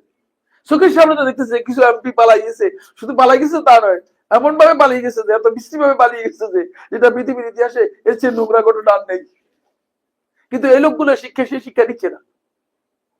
আবার এমপি হওয়ার জন্য একই কথাই, এমপি হয়ে করবেন কি করবে না? আপনি আল্লাহ এবং তার রাসূলের পথ বাদ দিয়ে কোন দিকে দৌড়াচ্ছেন? কোথায় দৌড়াচ্ছেন? হয়তো দুনিয়ার সামান্য কিছু হতামের জন্য, দুনিয়ার সামান্য কিছু বস্তুর জন্য আপনি এটাকে বিক্রি করে দিচ্ছেন এবং পরিবর্তন করে দিচ্ছেন। এটা কোন অবস্থায় সঠিক নয়, এটা কোন অবস্থায় সঠিক না। আসেন, এই যে কালবের এই বিষয়টি রাসূলুল্লাহ সাল্লাল্লাহু আলাইহি ওয়াসাল্লাম যে বলেছেন, তাই এটাকে পরিশুদ্ধ করতে হলে আমাদেরকে কোরআনে কারীমের সাথে যুক্ত হয়ে জানতে হবে যে আসলে কালবের কোরআন অনেকগুলো পরিচয় করে দিয়েছে। আসুন আমরা এর পরিচয়গুলো, প্রকারগুলো একটু জানি, কিছু প্রকারগুলো জানি। এক নম্বর বিষয় হচ্ছে আল কালবুস সালিম। কেউ বলছে 3 প্রকারের কালব রয়েছে। কালবের 3 প্রকার বা 3টা বৈশিষ্ট্যপূর্ণ কালব রয়েছে। এটা প্রকার নয়, এটা বৈশিষ্ট্য মূলত। কেউ বলছে 4টি রয়েছে। আমি আমার গবেষণা বা আমাদের এই আলোচনার মধ্যে 4টি বিষয় আলোচনা করব। 4টি বিষয় আলোচনা করব, আলাদা আলাদা আলোচনা করব, বুঝতে পেরেছেন? এবং এটি বিস্তারিত আলোচনা হবে ইনশাআল্লাহ তাআলা, যদি আমি জীবিত থাকি ইনশাআল্লাহ। আসেন, আল কালবুস সালিম হলো সুস্থ অন্তর। এরপরে কালবুস সালিম এর বৈশিষ্ট্য, কিভাবে কালবুস সালিম হবে সেগুলো আলোচনা হবে। জাস্ট এখন শুধুমাত্র পরিচয়টা আমরা করে দিচ্ছি। কালবুস সেলিম হচ্ছে শেখুল ইসলাম ইবনুল কাইয়িম রাহিমাহুল্লাহ তাআলা এর পরিচয় করে দিচ্ছেন এভাবে, হুয়াল কালবুল্লাযী সালিমা মিন কুল্লি শাহওয়াতিন, ওই অন্তর যে অন্তর সকল প্রকার শাহওয়াত থেকে, যৌন টেন্ডেন্সি অথবা টেন্ডেন্সি কমন টেন্ডেন্সি বুঝেন, টেন্ডেন্সিটা যৌন হতে পারে, যৌন ছাড়াও হতে পারে। টেন্ডেন্সি মানে অনেক দিক থেকে হতে পারে। যৌনতার টেন্ডেন্সিটাকে সবচেয়ে বেশি অগ্রাধিকার দেওয়া হয়ে থাকে, কিন্তু মানে আরো টেন্ডেন্সি আছে, খাবারের একটা টেন্ডেন্সি, খাবার একটা টেন্ডেন্সি, সকল প্রকার টেন্ডেন্সি থেকে যেটা সালিম মুক্ত থাকবে। তুখালিফু আমরাল্লাহি ওয়া নাহইয়াহু, যেটা আল্লাহ তাআলার নির্দেশ এবং নিষেধের পরিপন্থী। ওয়া মিন কুল্লি শুবহাতিন, এবং সকল প্রকার সন্দেহ সংশয় থেকে। তুআরজু খায়রাহু খাবারাহু, যেটা আল্লাহ তাআলা আসমান থেকে ওহীর মাধ্যমে যে যারা ওই নাযিল করেছেন তার বিরোধিতা করে, বিরুদ্ধাচরণ করে। এই সব থেকে যেটি মুক্ত থাকবে এটাকে বলা হয় থাকে কালবুস সেলিম। ফাসালিমা মিন উবুদিয়্যাতি মা সিওয়া, ফলে ওই কালবুস সেলিম আল্লাহ রাব্বুল আলামিন ছাড়া আর কোন মাবুদের ইবাদত করবে না, এখান থেকে মুক্ত থাকবে, এখান থেকে মুক্ত থাকবে। যদি আল্লাহ ছাড়া অন্য মাবুদের ইবাদত করে থাকে তাহলে কালবুস সেলিম হতে পারে না। 2, ওয়াসালিমা মিন তাহকিমি গায়রি রাসূলিহি, রাসূল সাল্লাল্লাহু আলাইহি ওয়াসাল্লাম যে বিধান দিয়েছেন এই বিধানকে বিধান হিসেবে গ্রহণ করবে, অন্য কারো বিধানকে কি করবে না, এখানে এলাও করবে না, অন্য বিধান থেকে নিজেকে মুক্ত রাখবে। ফাখালুসাত ইবাদাতুহু লিল্লাহি তাআলা, করে তার ইবাদতটা একমাত্র আল্লাহর জন্য হবে। ওয়া খালুসা আমালুহু লিল্লাহ, এবং তার আমলটাও একমাত্র আল্লাহর জন্য হবে, আল্লাহ রাসূল সাল্লাল্লাহু আলাইহি ওয়াসাল্লাম দেখানোর তরিকা অনুযায়ী হবে। এটা হচ্ছে কলবে সেলিমের পরিচয়। ফলে এর মর্যাদা কি, এর গ্রেড কি আল্লাহ তাআলার কাছে, সেটা আল্লাহ তাআলা সূরা আশ-শুআরার 88 এবং 89 নম্বর আয়াতের মধ্যে বলেছেন। সূরা আশ-শুআরা 88 এবং 89 নম্বর আয়াতের মধ্যে বলেছেন, কিয়ামতের দিন নাজাতের জন্য এটা অপরিহার্য। মানে এই কলবে সেলিমটা কিয়ামতের দিন নাজাতের জন্য অপরিহার্য। আপনার অন্তরটা সালিম হতে হবে যদি আপনি আল্লাহ তাআলার কাছে নাজাত লাভ করতে চান। কিয়ামতের দিন যে ব্যক্তি আল্লাহ তাআলার সাথে সাক্ষাৎ করবে অথচ তার অন্তর কলবে সালিম নয়, তাহলে সে নাজাত লাভ করতে পারবে না। আল্লাহ তাআলা বলেন, ইয়াউমা লা ইয়ানফাউ মালুন ওয়া লা বানুন, সেদিন সম্পদ, সন্তান সন্ততি কোনটাই তোমাদের উপকার করবে না। ইল্লা মান আতাল্লাহ বিকলবিন সালিম, কেবল ওই ব্যক্তি ছাড়া যে আল্লাহ তাআলার কাছে উপস্থিত হয়েছে বিকলবিন সালিম, সুস্থ অন্তরে, সালিম অন্তরে। বিকলবিন সালিম, একেবারেই সালিম অন্তরে। সালিম হচ্ছে নিরাপদ, সুস্থ, যেখানে কই যে পরিচয় দিলাম সেই পরিচয় রয়েছে, মানে কোনোভাবেই যেখানে কোনো ধরনের কি নেই, মানে কোনো ধরনের ত্রুটি নেই, ত্রুটি মুক্ত। সামনে যখন সালিমের ব্যাখ্যা আসবে সেখানে আরো কথা আসবে ইনশাআল্লাহ। কলবে সালিম এর বিপরীতে কলবের আরেক প্রকারের কথা শেখুল ইসলাম ইবনুল কাইয়িম রাহমাতুল্লাহ আলাইহি উল্লেখ করেছেন। শেখুল ইসলাম রাহমাতুল্লাহ আলাইহি বলেন, এটা হচ্ছে আল কলবুল মাইয়িত, মৃত অন্তর। মানুষের অন্তর এমন এক পর্যায়ে পৌঁছে যায় যে পর্যায়ে পৌঁছে যাওয়ার পর এই অন্তরের আর হায়াতে থাকে না। অন্তরের হায়াতটা কি সামনে আলোচনা আসবে, এগুলো কিন্তু আলোচনা অংশগ্রহণ করলে তাহলে আপনারা মানে উপকৃত হবে, নাহলে অংশগ্রহণ না করলে একদিন আসলো 3 দিন আসলো না, তাহলে কিন্তু লাভ হবে না, তাহলে লাভ হবে না। এই বিষয়গুলো খুবই ইম্পর্টেন্ট। আল কলবুল মাইয়িত, মৃত অন্তর, যে অন্তরের মধ্যে কোনো হায়াত নেই। বেশিরভাগ লোকের অন্তরের অবস্থা এই, কি হায়াত নাই কিভাবে, এটা পরিচয়টা কি, পরিচয়টা করে দিচ্ছে খুব সংক্ষেপে শেখুল ইসলাম ইবনে কাইয়িম রাহমাতুল্লাহ বলেন, ওয়াল কলবুল্লাযী লা হায়াতা ফিহি, এটি হচ্ছে ওই অন্তর যে অন্তরের মধ্যে হায়াত নেই। ফাহুয়া লা ইয়ারিফু রাব্বাহু, তার রবের পরিচয় জানে না। ওয়ালা ইয়াবুদু বিআমরিহি, রবে যে নির্দেশ দিয়েছে সেই অনুযায়ী ইবাদত করে না। ওয়ালা বিমা ইউহিব্বু ওয়া ইয়ারদাহু, যেটা আল্লাহ তাআলা পছন্দ করেন এবং যেটা আল্লাহ সন্তুষ্টি হয়েছে এগুলো করে না। এগুলো বাল হুয়া ওয়াকিফুন মা শাহওয়াতিহি ওয়া লাযযাতিহি, বরং সে তার শাহওয়াতের সাথে, টেন্ডেন্সির সাথে এবং ভোগ বিলাসের সাথে মানে কি আছে, দৌড়াচ্ছে আর দৌড়াচ্ছে, ভোগ বিলাসের সাথে দৌড়াচ্ছে। আপনি যদি স্টেডিয়ামে যাই দেখেন লোকগুলোর অবস্থা, কেউ ছাগল সেজে আছে, কেউ বাঘ সেজে আছে, খিরে না বসে, এদেরকে আল্লাহ তাআলা এত সুন্দর করে সৃষ্টি করছে, এরা কোন ছাগল, কি কারণে এরকম করছে, নিজেকে কি কারণে এমনটা করেছে? আপনি কি একটু ভালো করে চিন্তা করেছেন যে কি মানে ভয়ঙ্কর অবস্থা? মানে বিবেক তার, মানে রুচি তার মানে তার অন্তরটা কত বেশি বিকৃত হয়ে গিয়েছে, বিকৃত হয়ে যাওয়ার কারণে তার অন্তর এমন হয়েছে যে সে নিজে বাঘ সেজে মনে করতেছে একটা ভালো কিছু করছে, আসলে কিচ্ছু করে নেই, নিজের ক্ষতি নিজে করেছে, নিজের ক্ষতি নিজে করেছে। بل هو واقف مع شهواته ولذاته ولو كان فيه سخط ربه وغضبه, যদিও এর মধ্যে আল্লাহ তাআলার অসন্তুষ্টি এবং আল্লাহ তাআলার গজব ক্রোধ থাকে, সেটাও সে করতেছে, সবগুলো করতেছে। যেখানে আল্লাহ তাআলার অসন্তুষ্টি আছে, আল্লাহ রাব্বুল আলামিনের ক্রোধ আছে, সেটাও করতেছে। ফাল হাওয়া ইমামুহু, ফলে কুপ্রবৃত্তি হচ্ছে তার ইমাম, তার ইমামকে কুপ্রবৃত্তি, কারণ সে চলে ওই ইমামের পরামর্শে, যে ইমাম তাকে গাইড করতেছে সেটা হচ্ছে কুপ্রবৃত্তি, খারাপ দিকে চালাচ্ছে। ফাল, এটা আমার বক্তব্য, এটা শেখ ইসলাম ইবনে কাইয়িম রাহিমাহুল্লাহর বক্তব্য। ফাল হাওয়া ইমামুহু, তার ইমাম হচ্ছে কুপ্রবৃত্তি, ওয়া শাহওয়াতু কাইদুহু, টেন্ডেন্সি হচ্ছে তার পরিচালক, যেদিকে টেন্ডেন্সি সেদিকে চলে যাচ্ছে। আজকে সিনেমা, কালকে ওই, কালকে সেই, অনেক আছে সিলেটে, কি রে কি কি কাজ, আমরা সময় খুঁজে পাচ্ছি না, 24 ঘন্টার মধ্যে সময় খুঁজে পাচ্ছি না, বুঝতে পেরেছেন? মানে 24 ঘন্টার মধ্যে কিছু সময়ের জন্য তালাশ করে নেওয়া কঠিন হয়ে যাচ্ছে।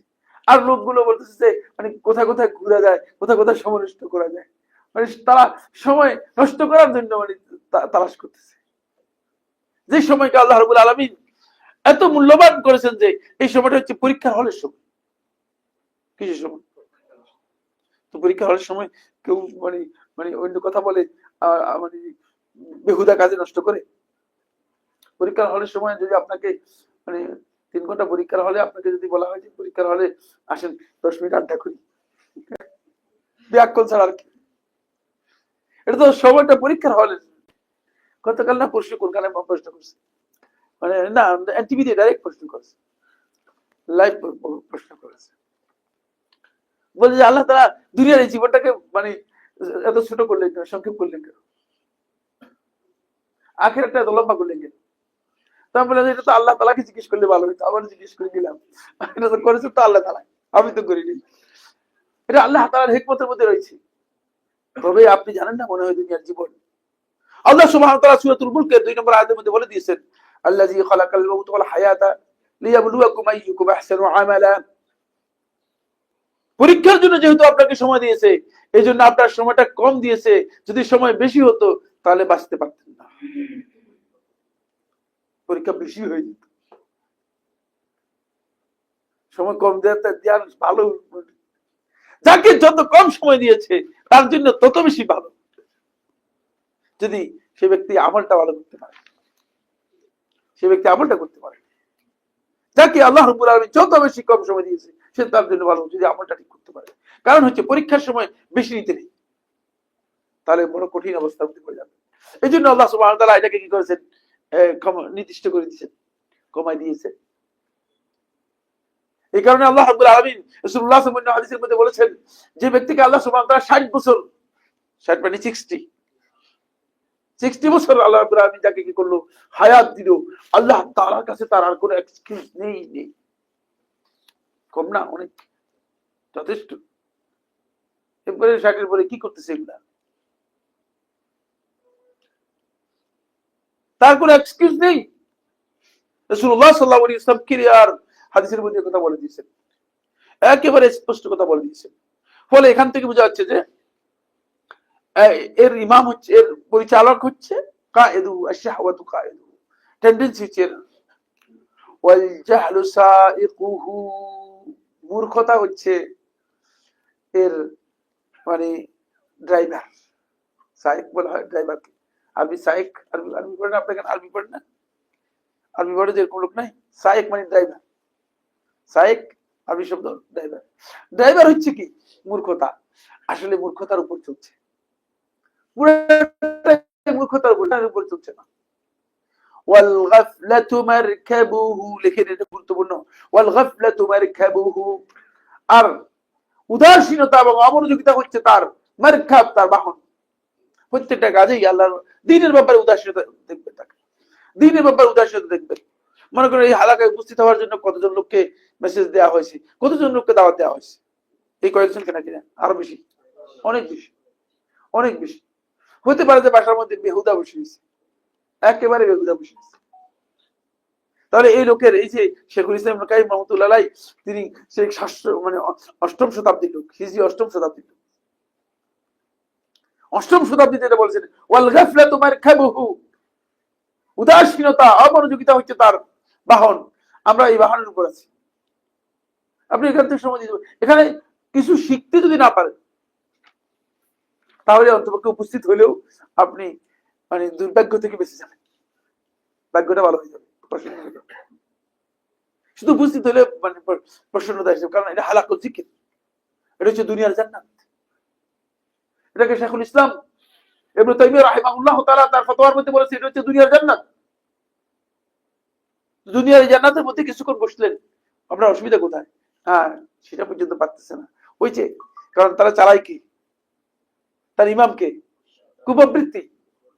না, বলে গেছেন আপনি নিজে তৈরি করলে হবে না, নিজের বক্তব্য আমরা দিই না, বুঝতে পেরেছেন? কুপ্রবৃত্তি হচ্ছে তার মানে কি? ইমাম। তো সেই ইমামের পিছনে চলতেছে, এই ইমামে কোনোদিন এখানে নিয়ে আসবে?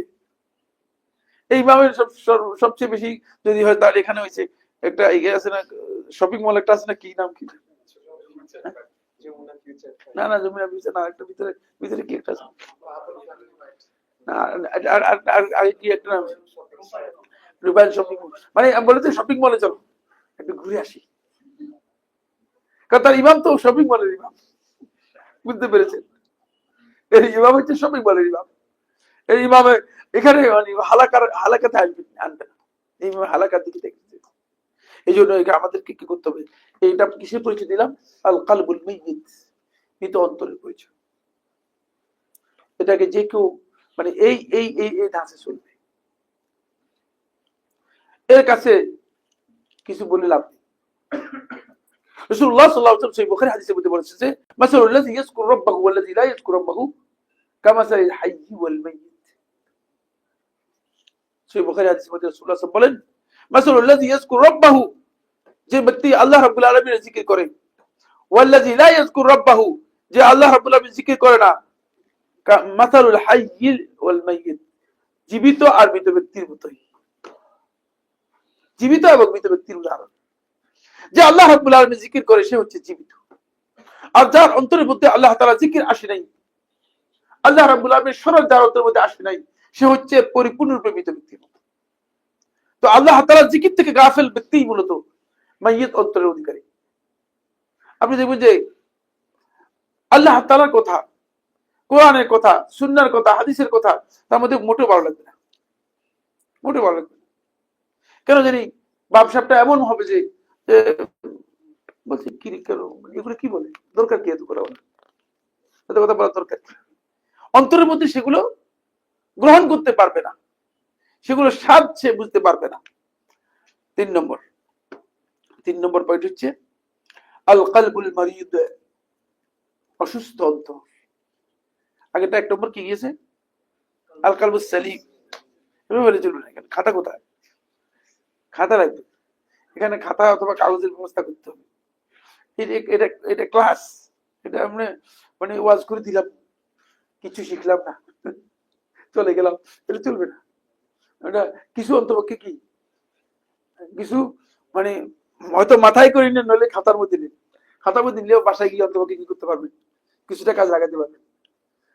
আরেকটা হলো যে খাতায় যদি লিখে নেন, তাহলে আপনি মানে এটা পরবর্তীতে আপনি এটা এই মেসেজটা অন্যকে পৌঁছতে পারবেন, এটা অন্যকে পৌঁছতে পারবেন। আমরা আমাদের যে সমস্ত ক্লাসগুলো আছে সবগুলোর মধ্যে সবকিছু আমি তো বোর্ডে লিখে দিই, সব বোর্ড লিখে দিই। আমার একটু কষ্ট হয় বেশি, বোর্ড ছাড়া আমি ক্লাস দিই না। কিন্তু মানে বোর্ড লিখে দিলে হয় কি, সবাই মানে লিখে দিতে পারে, সবাই লিখে দিতে পারে। কিন্তু অবশ্যই চেষ্টা করতে হবে যে আমরা এখান থেকে যেন কিছু অ্যাচিভ করতে পারি, অর্জন করতে পারি। আল কালবুল মারিদ, অসুস্থ অন্তর। অসুস্থ অন্তরের পরিচয় হচ্ছে এই, ওয়া কালবুল লাহু হায়াতুন ওয়া বিহি ইল্লাতুন। এই কলব এমন যে যার হায়াত আছে, জীবন আছে, আবার জীবন আছে কিন্তু নেংড়া জীবন আর কি, আবার অসুস্থতা আছে, রোগ আছে, রোগ দিয়ে ভরপুর। ফালাহু মাদ্দাতান, এর দুইটা উপাদান আছে। ফালাহু মাদ্দাতান, তামুদ্দুহু হাযিহি মাররা ওয়া হাযিহি মাররা, এক উপাদান একবার এদিকে নিয়ে যায়, আরেক উপাদান এদিকে নিয়ে যায়। মানে ভালো উপাদান আছে, খারাপ উপাদান আছে, দুইটাই আছে। কিছু হায়াত আছে, মাঝে মধ্যে জিকির টিকির আসে, হালকা টালকা আসে, আবার দেখা যাচ্ছে 4-5 দিন খোঁজ খবর নাই, বেখবর। ওই যে বন্ধু বান্ধব উল্টা। সামনে আলোচনা হবে কিভাবে এগুলো হয়, এগুলো কিভাবে হয়, এগুলো বিস্তারিত আলোচনা হবে, বুঝতে পেরেছেন কিনা। বন্ধু বান্ধব উল্টা, বন্ধু ভাবছে কি বসুন্ধরা দাওয়াতি সেন্টারে কি, এখানে কি, এখানে হচ্ছে কত সুন্দর সুন্দর ভালো ভালো জায়গা আছে, ওখানে কি কিছুক্ষণ বসে গল্প করলে কত ভালো। ফলে দুইটাই আছে।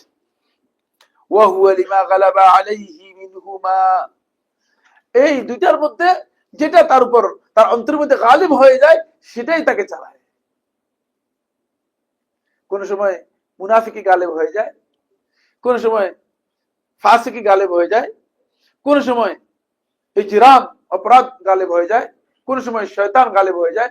ফলে সে ওই অসুস্থতার মধ্যেই থাকে, এর থেকে বেরোতে পারে না, এর থেকে বেরোতে পারে না, এর থেকে বেরোতে পারে না। ফলে তার মধ্যে যেভাবে আল্লাহ রাব্বুল আলামিনের ভালোবাসা থাকার কথা ছিল, যেভাবে আল্লাহর প্রতি ঈমান থাকার কথা ছিল, যেভাবে আল্লাহ তাআলার জন্য তার আমলের মধ্যে ইখলাস থাকার কথা ছিল, যেভাবে আল্লাহর উপর তাওয়াক্কুল থাকার কথা ছিল, মানে কখনো কখনো সেটার কিছু কিছু পাওয়া যায়, সাথে তার প্রবৃত্তির কামনা বাসনা, দুনিয়ার প্রতি লোভ লালসা এবং খারাপ কুচক্রী লোকদের সাথেও সুসম্পর্ক পাওয়া যায়। দেখেন না, মসজিদে প্রথম কাতারে নামাজ আদায় করতেছি, তাতে খুব ভালোই লাগে আমার। আমি তো মনে হচ্ছি মানে জান্নাতীদের মধ্যে একজনই হবে, দুইজন মানে বেশ। জিজ্ঞেস করলাম যে কি কি অবস্থা, মানে পরিচয় হঠাৎ করে এমনি বেহুদা মানুষের জিজ্ঞেস করি, সময় নষ্ট করি না, নিজেরও সময় নষ্ট করি না, মানুষের সময় নষ্ট করি। জিজ্ঞেস করলাম যে কি ব্যাপার, কি করেন বা কি, বলে রিটায়ার করছি, রিটায়ার করে সঞ্চয়পত্র রেখে এখন বলতেন না মানে সুদ খাচ্ছে। এটা হচ্ছে এই লোক।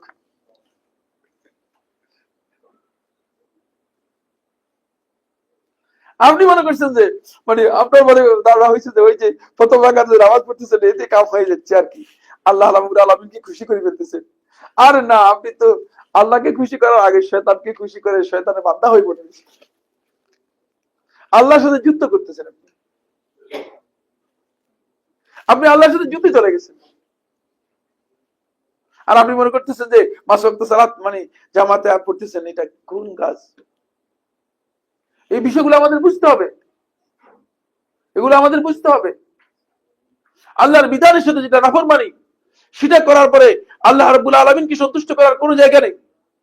শয়তানকেই সন্তুষ্ট করতে পারবেন, শয়তানকে ছাড়া আর কাউকে সন্তুষ্ট করতে পারবেন না। সুতরাং যখন দুইটা পাওয়া যাবে, তখন দেখবেন যে মানে ভালো জিনিসগুলো আপনাকে আল্লাহ এবং তার রাসূলের দিকে ডাকবে, কিন্তু খারাপ জিনিসগুলো আপনাকে শয়তানের দিকে নিয়ে যাবে। শয়তানের, যেহেতু শয়তানের জিনিসগুলো আপনার নগদ,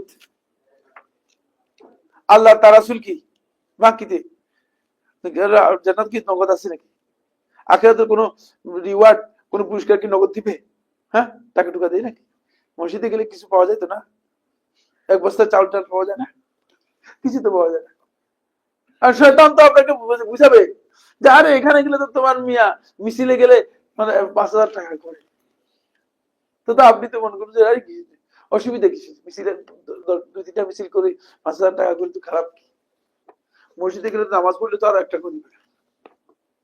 এই জন্য আপনাকে সেদিকে নিয়ে যাবে, পুরো উল্টা দিকে আপনাকে কি করবে, নিয়ে যাবে। ফলে শয়তান এই কাজের দিকে নিয়ে যায়। এই বিষয়ে খুব সুন্দর বক্তব্য দিয়েছেন এই উম্মতের সবচেয়ে সম্মানিত মানুষ, সাহাবী, যাকে আল্লাহ রাসূল সাল্লাল্লাহু আলাইহি ওয়াসাল্লামের সাহিবুস সির রাসূলুল্লাহ সাল্লাল্লাহু আলাইহি ওয়াসাল্লাম বলা হয়। রাসূল সাল্লাল্লাহু আলাইহি ওয়াসাল্লাম গোপন বিষয়গুলো যিনি কি করতেন, রেকর্ড করতেন, সংরক্ষণ করতেন, তিনি হচ্ছেন হুযায়ফা ইবনে ইয়ামান রাদিয়াল্লাহু তাআলা আনহু। এই সাহাবীর নাম হচ্ছে হুযায়ফা ইবনে ইয়ামান, ইয়ামান নয়, ইয়ামান, ইয়েমেন হচ্ছে ওই যে একটা দেশের নাম, হ্যাঁ, এখন যে হুসিদের কথা শোনেন না, হুসিদের অবস্থা, হুসিরা হচ্ছে জাহেরি সম্প্রদায়ের লোক। হুযায়ফা ইবনে ইয়ামান রাদিয়াল্লাহু তাআলা আনহু তিনি এটাকে 4 ভাগে ভাগ করেছেন। কলবের পরিচয় দিতে গিয়ে কলবকে 4 ভাগে ভাগ করেছেন এবং সুন্দর পরিচয় দিয়েছেন। হুযায়ফা ইবনে ইয়ামান রাদিয়াল্লাহু তাআলা বলেন, প্রথম হচ্ছে কলবুন আজরাত, এমন কলব যে কলবটা নিষ্কলুষ এবং নির্বেজাল নিরঙ্কুশ। ওয়াল কলবুল মুতাজাররিদ মিম্মা সিওয়াল্লাহি আযজা ওয়া জাল, যে কলব আল্লাহ রাব্বুল আলামিন ছাড়া গায়রুল্লাহ থেকে নিজেকে পরিপূর্ণরূপে কি করেছে, মুক্ত করে নিয়েছে। গায়রুল্লাহর সাথে তার কোনো সম্পর্ক নেই, গায়রুল্লাহর সাথে তার তাআল্লুক নেই, আল্লাহ ছাড়া অন্য কিছুর সাথে তাআল্লুক নেই। হাতের মধ্যে এখানে তাবিজ একটা দিয়েছে, হজে যাবে বেচারা, গতকাল না পরশু মেডিকেল করতে গেছে, তো বলতেছে যে তাবিজ তুমি থাকলে খুলে, এখানে কোমরের মধ্যে 5-4টা তাবিজ। এই লোকের হজে যেতে বলতে, ইসলাম জানে না, ইসলাম জানে না, বুঝতে পেরেছি? যদি ইসলাম জানতো তাহলে এই কাজ করতো না, ইসলামের জ্ঞান যদি থাকতো তাহলে এই কাজ করতো না। ফিহি সিরাজুন ইউসহির, এখানে একটা আলো প্রজ্বলিত আছে, সেটা হচ্ছে ফিহি মিসবাহুল ঈমান, ঈমানের আলো। ওয়া যালিকা কলবুল মুমিন, হুযায়ফা ইবনে ইয়ামান রাদিয়াল্লাহু তাআলা বলেন, ঈমানদার ব্যক্তির অন্তর, ঈমানদার ব্যক্তির অন্তরের মধ্যে একটা আলো থাকবে, যে আলো দিয়ে সে আসলে হক এবং বাতিল এই দুটাকে দেখতে পাবে। যদি হক এবং বাতিলকে আমরা দেখতে না পাই তাহলে বুঝতে হবে যে আমার ওই আলোটুকু নিভে গেছে। এটা হলো 1 নম্বর। 2, ওয়া কলবুন আগলাফ, এগুলো কোরআনের মধ্যে রয়েছে। ওয়া কলবুন আগলাফ দলিল, এগুলো দলিল সামনে আসবে। ওই অন্তর, যে অন্তরের উপর গিলাফ লেগে গেছে, অন্তরের উপর কি কবাব হয়ে গেছে, কভার লেগে গেছে, ঢেকে গেছে, আই দাখিলুন ফি গিলাফিহি ওয়া গাশাইহি, এটা একেবারে মানে আবরণে আচ্ছাদিত হয়ে ঢেকে গেছে পুরা। ফালা ইয়াসিলু ইলাইহি নূরুল ইলমি ওয়াল ঈমান, ইলম এবং ঈমানের যে আলো, ইলম এবং ঈমানের যে জ্যোতি, এটা আর ওই অন্তর পর্যন্ত পৌঁছে না, শুনলেও লাভ হয় না। ওয়া যালিকা কলবুল কাফির, এটা হচ্ছে কাফের ব্যক্তির অন্তর। এখানে আপনি দেখেন ইলমের বহুত কষ্ট, বহুত সময় লাগে। এই জন্য একজন কাফেরকে আপনি যদি বুঝাতে যান বহুত সময় দিতে হবে, সহজে আপনি বুঝতে পারবেন না। 3 নম্বর, ওয়া কলবুন মানকুশ, ওই অন্তর, যে অন্তর পরিপূর্ণরূপে কি হয়ে গেছে, বিকৃত হয়ে গেছে, উল্টে গেছে।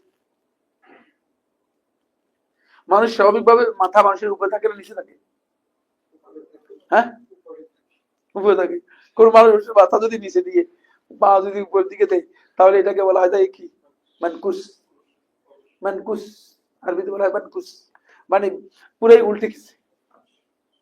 কলবুন মানকুশ হচ্ছে এমন অন্তর, যে অন্তরটা পরিপূর্ণরূপে উল্টে গেছে, উল্টে দেওয়া হয়েছে, বিকৃত হয়ে গেছে। ওই বিকৃত অন্তরের পরিচয় এই সাহাবী বলেন, এটা হচ্ছে মুনাফিক ব্যক্তির অন্তর। অন্তরের মধ্যে এক ধরনের আর মুখে আরেক ধরনের, পুরাই উল্টা। আরাফা, হক জানতে পেরেছে, সুম্মা আনকার, তারপর অস্বীকার করেছে, ও আবসার, দেখেছে, সুম্মা আমা, আস্তে করে চোখ বন্ধ করে গেছে।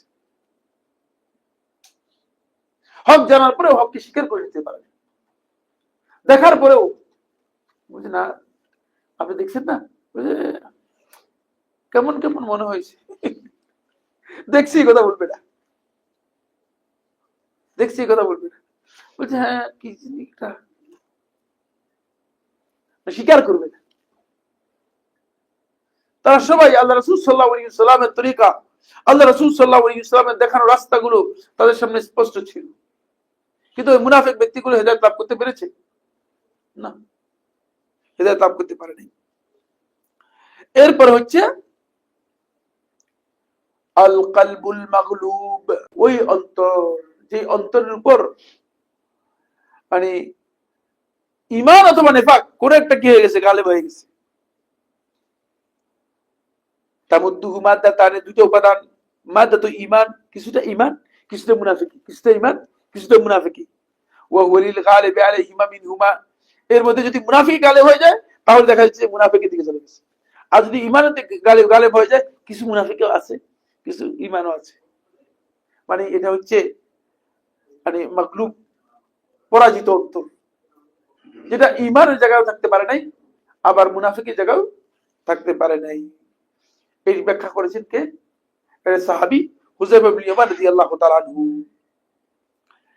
ফলে ইমাম ইবনুল কাইয়্যিম রাহিমাহুল্লাহ তাআলা বলেন, শয়তান লাআনাতুল্লাহি আলাইহি, আমাদের এই আলোচনা এখানে শেষ করে দিই নাকি?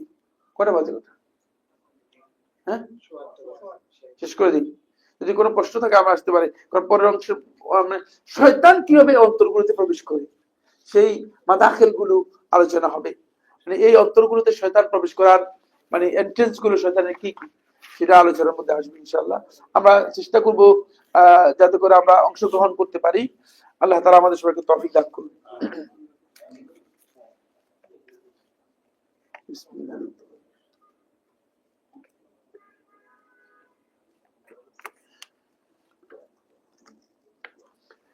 কঠিন প্রশ্ন হলে কিন্তু উত্তর দিতে পারবো না, আমি আগে বলে দিচ্ছি। সহজ সহজ প্রশ্ন করবেন। এখানে তো পেস্টেজ দিয়ে প্রশ্ন করে বুঝলেন না, চাই যে শেখের আটকে দিতে পারলে একটু খুশি আর কি। আজকে আটকেলাম। আসসালামু আলাইকুম শেখ। ওয়ালাইকুম সালাম। সম্প্রতি আপনার এক বক্তব্যের ভিডিও থেকে জানতে পারলাম যে মুসলিমের স্বার্থে জাতীয় সংসদ নির্বাচনে ভোট দিতে হবে। আমি বলে দেবো, ভোট দেওয়া যাবে বলেছি, দিতে হবে ওয়াজিব বলি। ওয়াজিব বলেছেন শেখুল ইসলাম, শেখুল মুজাদ্দিদ ইমাম মাহমুদ ইবনে সালেহ আল উসাইমিন রাহমাতুল্লাহ আলাইহি, এবং এটাকে শেখ সালেহ আল হাইদান তিনি ওয়াজিব বলেছেন। যদি মুসলিম উম্মার স্বার্থ নিশ্চিত হয়ে থাকে। কিন্তু আমি বলেছি ভোট দেওয়া যাবে, আমি ওয়াজিব বলি না। আমি দিতে হবে শব্দটা আমার মধ্যে, আমি আপনারা জানেন যে আমি ফিকহের উপর মানে আমার পিএইচডি করা, সুতরাং আমি আন্দাজে বলি নাই। আমি বলছি যে দেয়া যাবে। আমার প্রশ্ন, গণভোটের ক্ষেত্রে আমাদের কি করণীয়? একই করণীয়। গণভোটের ক্ষেত্রে একই করণীয়। সেটা হচ্ছে এই, যদি আমরা মনে করে থাকি যে মুসলমানদের মাসলাহাত গণভোটের মধ্যে আছে, তাহলে আমরা মুসলমানদের মাসলাহাতের জন্য বলছি। আর যদি মুসলমানদের মাসলাহাত না থাকে, তাহলে আমরা এখান থেকে স্কিপ করলে আমাদের কোনো অসুবিধা নেই, স্কিপ করবো, কোনো অসুবিধা নেই। কিন্তু আগে নিশ্চিত হতে হবে যে মুসলমানদের মাসলাহাতের মধ্যে আছে কিনা, মুসলমানদের কল্যাণের মধ্যে আছে কিনা। কারণ এই যে গণভোটটা হচ্ছে, গণভোটটা কি জন্য হচ্ছে সেটা আপনারা নিশ্চয় জানেন না? জানেন না? না কি কেউ জানেন না? হ্যাঁ, সংস্কার মানে কি? সংস্কার তো শুনে আছে, সংস্কার তো আজকে শুনতে শুনতে কান ঝালাফালা হয়ে গেছে। সংস্কার তো শুনে আসতেছি প্রায় এক দেড় বছর হয়ে যাচ্ছে। সংস্কার আর সংস্কার, কি সংস্কার হয়েছে? কিছু না। সংস্কার একটা সংস্কার দেখছি, একটা সংস্কার সচক্ষে দেখছি, সেটা হচ্ছে পুলিশের কাপড় পরিবর্তন করে দিচ্ছে, পুলিশের পায়জামা খুলে ফেলছে, পুলিশের পায়জামা খুলে দিচ্ছে। এটা হচ্ছে সংস্কার। এই সংস্কার হয়েছে। এই সংস্কার তো সংস্কার না। আসলে আসল সংস্কার যদি না হয়, কাপড় পরিবর্তন করে কোনো লাভ আছে? কাপড় পরিবর্তন করে লাভ আছে? কোনো লাভ নেই। এখানে যে জিনিসটা আসলে আলোচ্য বিষয়, সেটা হচ্ছে এই, খুব ভালো করে খেয়াল করুন। এখানে মানে জুলাই যেই আন্দোলন হয়েছে, সেই আন্দোলনের সাথে সংশ্লিষ্ট কতগুলো বিষয়, যেগুলোর মূল চেতনা হচ্ছে যাতে করে মানে পরবর্তী সময় মানে এই ধরনের কোন স্বৈরাচারী চিন্তাধারার লোক অথবা মানে সরকারি কোন ব্যবস্থাপনায় এই ধরনের কোন স্বৈরাচার তৈরি না হতে পারে, এটাকে মানে যে কোনো ভাবে যে কোনো মূল্যে রোধ করার জন্য কিছু এজেন্ডা দেওয়া হয়েছে, কিছু কর্মসূচি দেওয়া হয়েছে, এছাড়া আর কিছুই না। কিন্তু যে দেশের সব লোকই স্বৈরাচার, মানে ক্ষমতা গেলে কি হয়ে যায়? হ্যাঁ, নিজেই স্বৈরাচার হয়ে যায়। যে দেশে মানে এই দেশে এগুলো মানে জাস্ট আই ওয়াশ, আর কিছু না। এখন আল্লাহ তাআলার কাছে চাওয়া যে আল্লাহ পরিবর্তন করতেন, কিন্তু কি পরিবর্তন হবে সেটা আল্লাহর ইলমের মধ্যে রয়েছে, আমাদের কাছে কিচ্ছু নেই। আমি মনে করে থাকি যে এর মধ্যে তেমন বিরাট করে পরিবর্তন হবে এটা আশা করা যায় না। কারণ কাদেরকে দিয়ে পরিবর্তন করবেন? কাদেরকে দিয়ে পরিবর্তন হবে? এদের আখলাক, এদের আমল, এদের ইমান, এদের আকীদা, এদের মানহাজ আদৌ কি ইসলাম এলাও করতেছে কিনা? কিছুই তো না, সবটাই চলছে মানে গড্ডালিকে প্রবাহে, বাতাসের সাথে চলছে। এভাবে তো হবে না, এভাবে হবে না। তারপরেও যদি কেউ মনে করে যে না আমরা ভালোর পক্ষে কথা বলি, তার জন্য জায়েজ আছে, তিনি বলতে পারেন। আসসালামু আলাইকুম, আসসালাম। কোন লেভেল পর্যন্ত আরবি ভাষা শেখা ওয়াজিব, প্রাথমিক নাকি তার চেয়েও বেশি? প্রাথমিক নয়, আরবি ভাষা বুঝা, কোরআন হাদিস বুঝা পর্যন্ত আরবি ভাষা শেখা ওয়াজিব। কোরআন হাদিস বুঝতে হবে, নইলে হেদায়েত কিভাবে দিবি? কোরআন থেকে হেদায়েত দিবি কোত্থেকে? বুঝতে হবে না? সেই জন্য কোরআন হাদিস বুঝা পর্যন্ত আরবিটা শিখতে হবে। মুসলিমরা প্রশ্ন করার প্রশ্নই আসে না, কারণ মুসলিমদের ভাষাই তো আরবি, কোরআন এবং হাদিস দুইটাই আরবিতে। কারণ আপনি পরিপূর্ণ মুসলিম হতে হলে আপনি আরবি ছাড়া কিভাবে মানে মুসলিম হবে? ভুল হয়ে গেছে, ওইটা না বলে আমরা উল্টা প্রশ্ন করতেছি, ওইটা না বলে আমরা উল্টা প্রশ্ন করতেছি।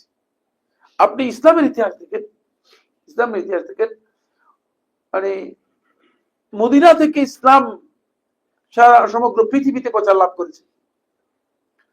সেই আটলান্টিকের একবারে কোনায় সবুজ দ্বীপপুঞ্জ পর্যন্ত ইসলাম পৌঁছেছে, আর ওই সমস্ত অঞ্চলের মানুষগুলো সবার ভাষা আরবি ছিল।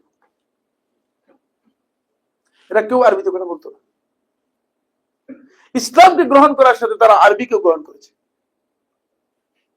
উজবেকিস্তানের বাড়ি হচ্ছে ইমাম বুখারী রহমতুল্লাহ, ইমাম মুসলিম রহমতুল্লাহ বাড়ি হচ্ছে উজবেকিস্তানের পাশের রাষ্ট্রের নামটা কি, তাজিকিস্তানে। এদের ভাষা কি আরবি ছিল না? কিন্তু এই অঞ্চলের সমস্ত মানুষগুলো, পুরা রাশিয়ার সমস্ত মানুষগুলো আরবিতে কথা বলতো। ইসলামের সাথে ইসলামের ভাষার সম্পর্ক রয়েছে। দুর্ভাগ্যের বিষয় হচ্ছে যে ওই আমরা এই মাসালা জিজ্ঞেস করতেছি, কট্টুক পড়লে আমি মুসলিম থাকবো। আরে কি রে বাবা, কট্টুক পড়লে বুঝতে আপনি মুসলিম হন পরিপূর্ণ রূপে? কট্টুক বটে না, আপনার কোরআন এবং হাদিস হচ্ছে পুরোটা আরবি। আমি এই কথা বলছি আর এক ব্যক্তি বুঝতেন না, আমার উপর এত অসন্তুষ্ট হয়েছে। এটা কি এখানে বলছিলাম এই কথা? এরকম একটা কথা বলছিলাম, বহুত অসন্তুষ্ট হয়েছে। বাংলাদেশের একজন আলেম, সকল আলেম আসলে কিছু জানে না, আল্লাহ তাআলা হেদায়েত দান করুক। বহুত পদভ্রষ্ট, বহুত পদভ্রষ্ট। সানসে এক জায়গায় আমি গেছি, তার মুখোমুখি হয়ে গেছি। তার মুখোমুখি হয়ে গেছে, হয়ে যাওয়ার পরে এই আলেম আমাকে লাঞ্ছিত করার জন্য, আমাকে মানে লাঞ্ছিত করার জন্য সে বললো কি, বললো যে জাহান্নামীদের ভাষা আরবি হবে। দলিল, দলিল হচ্ছে আবু জেহেলের ভাষা আরবি ছিল। চিন্তা করেন। আমি বললাম যে মানে জাহান্নামীদের প্রতি হঠাৎ করে আপনার তো অনুরাগের কারণ কি? আপনি কি সেদিকে যেতে চাচ্ছেন নাকি?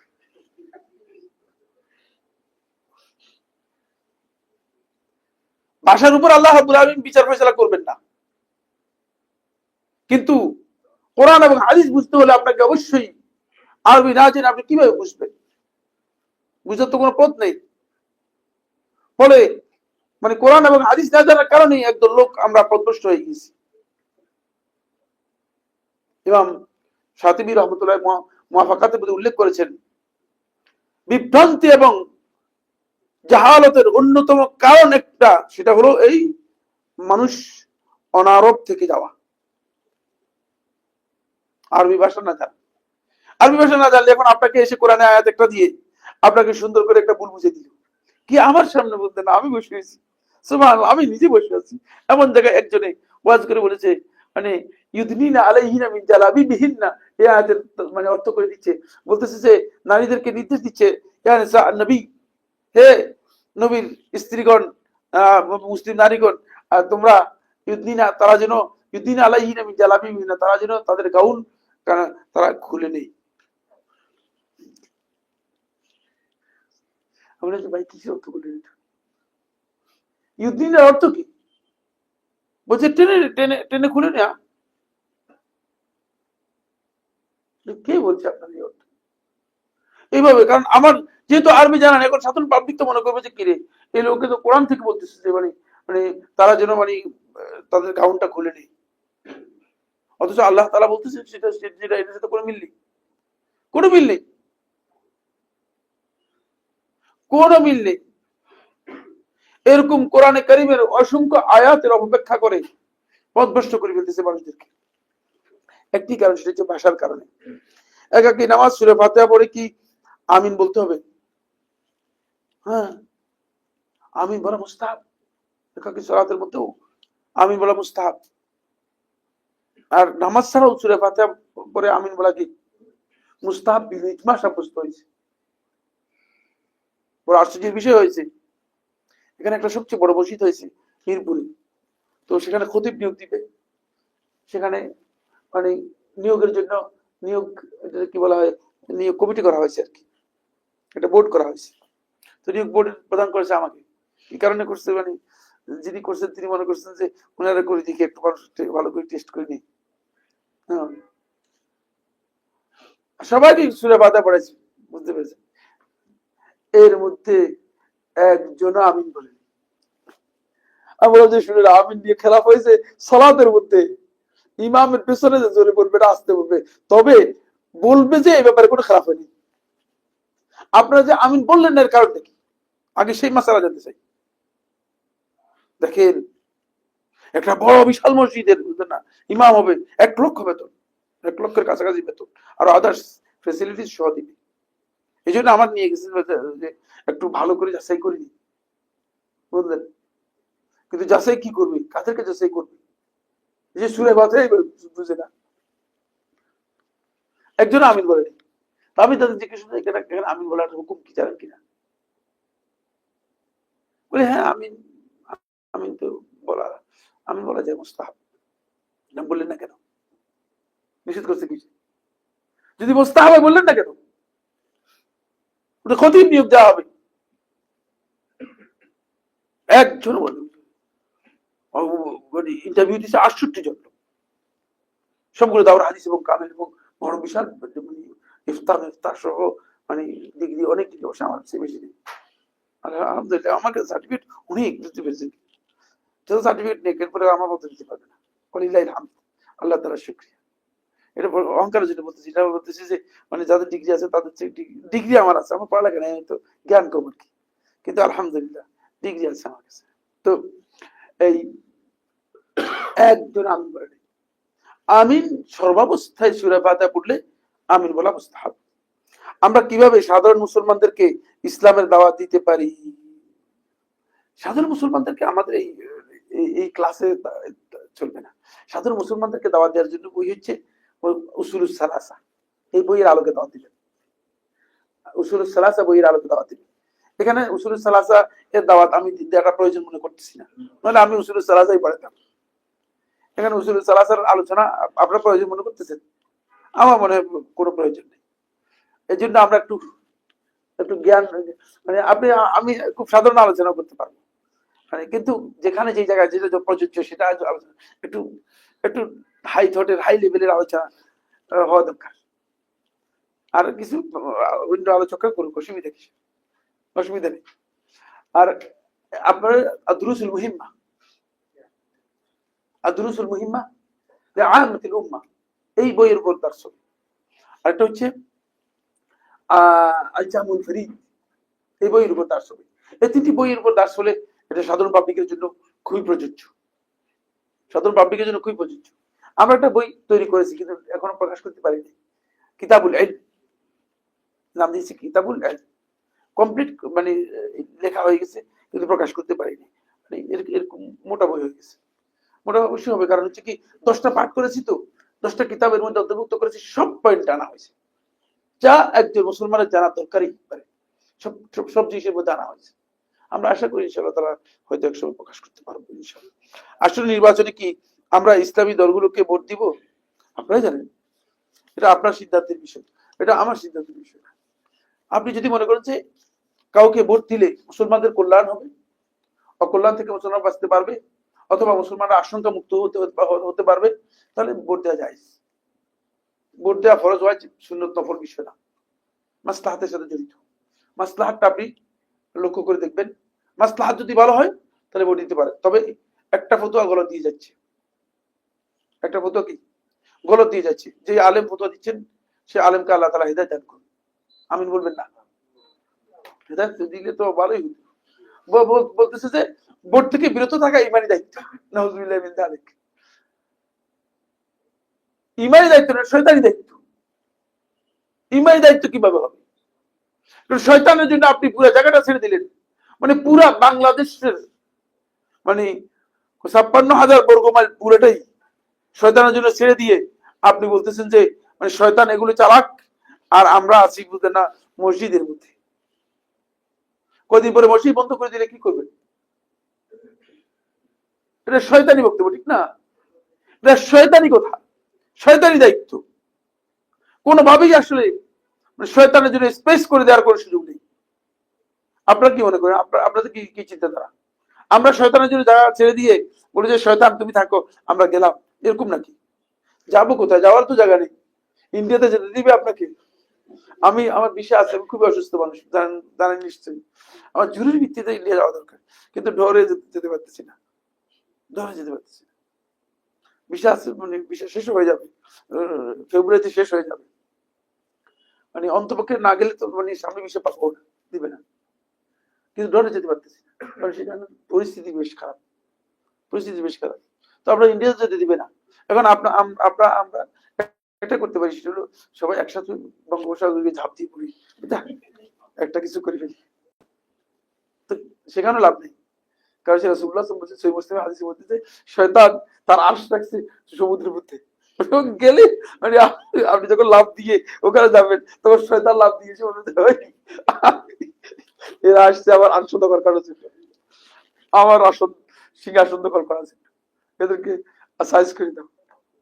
সুতরাং কোনো জায়গা নেই, এগুলো আমাদের বুঝেই কথা বলতে হবে। যিনি কথা বলবেন তিনি অবশ্যই বুঝে কথা বলবেন, না বুঝে কথা বলবেন না। আসসালামু আলাইকুম, সম্মানিত। ওয়ালাইকুম সালাম। বান্দা কর্ম সম্পাদনের পূর্বেই আল্লাহ জানতেন, আর সেই ইলম থেকেই তা নির্ধারণ করে লিপিবদ্ধ করেছেন। কথাটি কি সঠিক? অবশ্যই সঠিক। এখানে কি বান্দা করবে বলে আল্লাহ লিখেছেন সমস্ত? না, বান্দা করার সাথে আল্লাহ তাআলা ইলম আগে, আল্লাহ রাব্বুল ইলম হচ্ছে আগে। আল্লাহ কারোর জন্য জান্নাত বা জাহান্নাম নির্ধারণ করেছেন কিসের ভিত্তিতে? এটা আপনি আল্লাহকে প্রশ্ন করেন, নাউযুবিল্লাহ, প্রশ্ন করা হারাম। কি কিসের ভিত্তিতে নির্ধারণ করেছেন? আল্লাহ রাব্বুল আলামিন ভিত্তি হচ্ছে বান্দার আমলের ভিত্তিতে, যেহেতু কোরআনের মধ্যে বলা হয়েছে বান্দার আমলের ভিত্তিতে নির্ধারণ করেছেন। কারণ আল্লাহ তাআলার ইলম হচ্ছে এটা অনাদি এবং অনন্ত। অনাদি হওয়ার কারণে আল্লাহ তাআলা সব কিছু জানেন।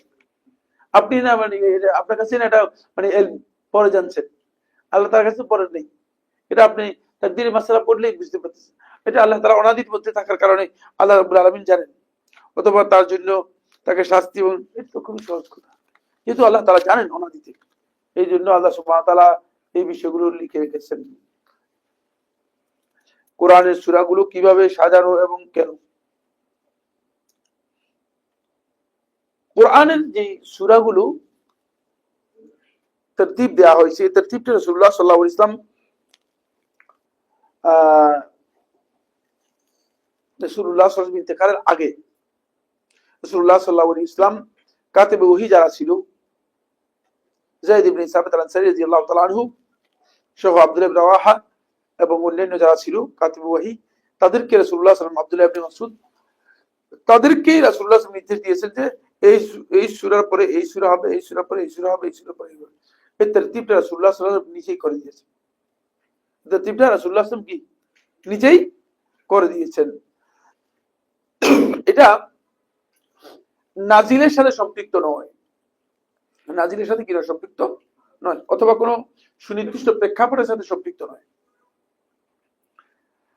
এই তরতিবের মূল কারণ হচ্ছে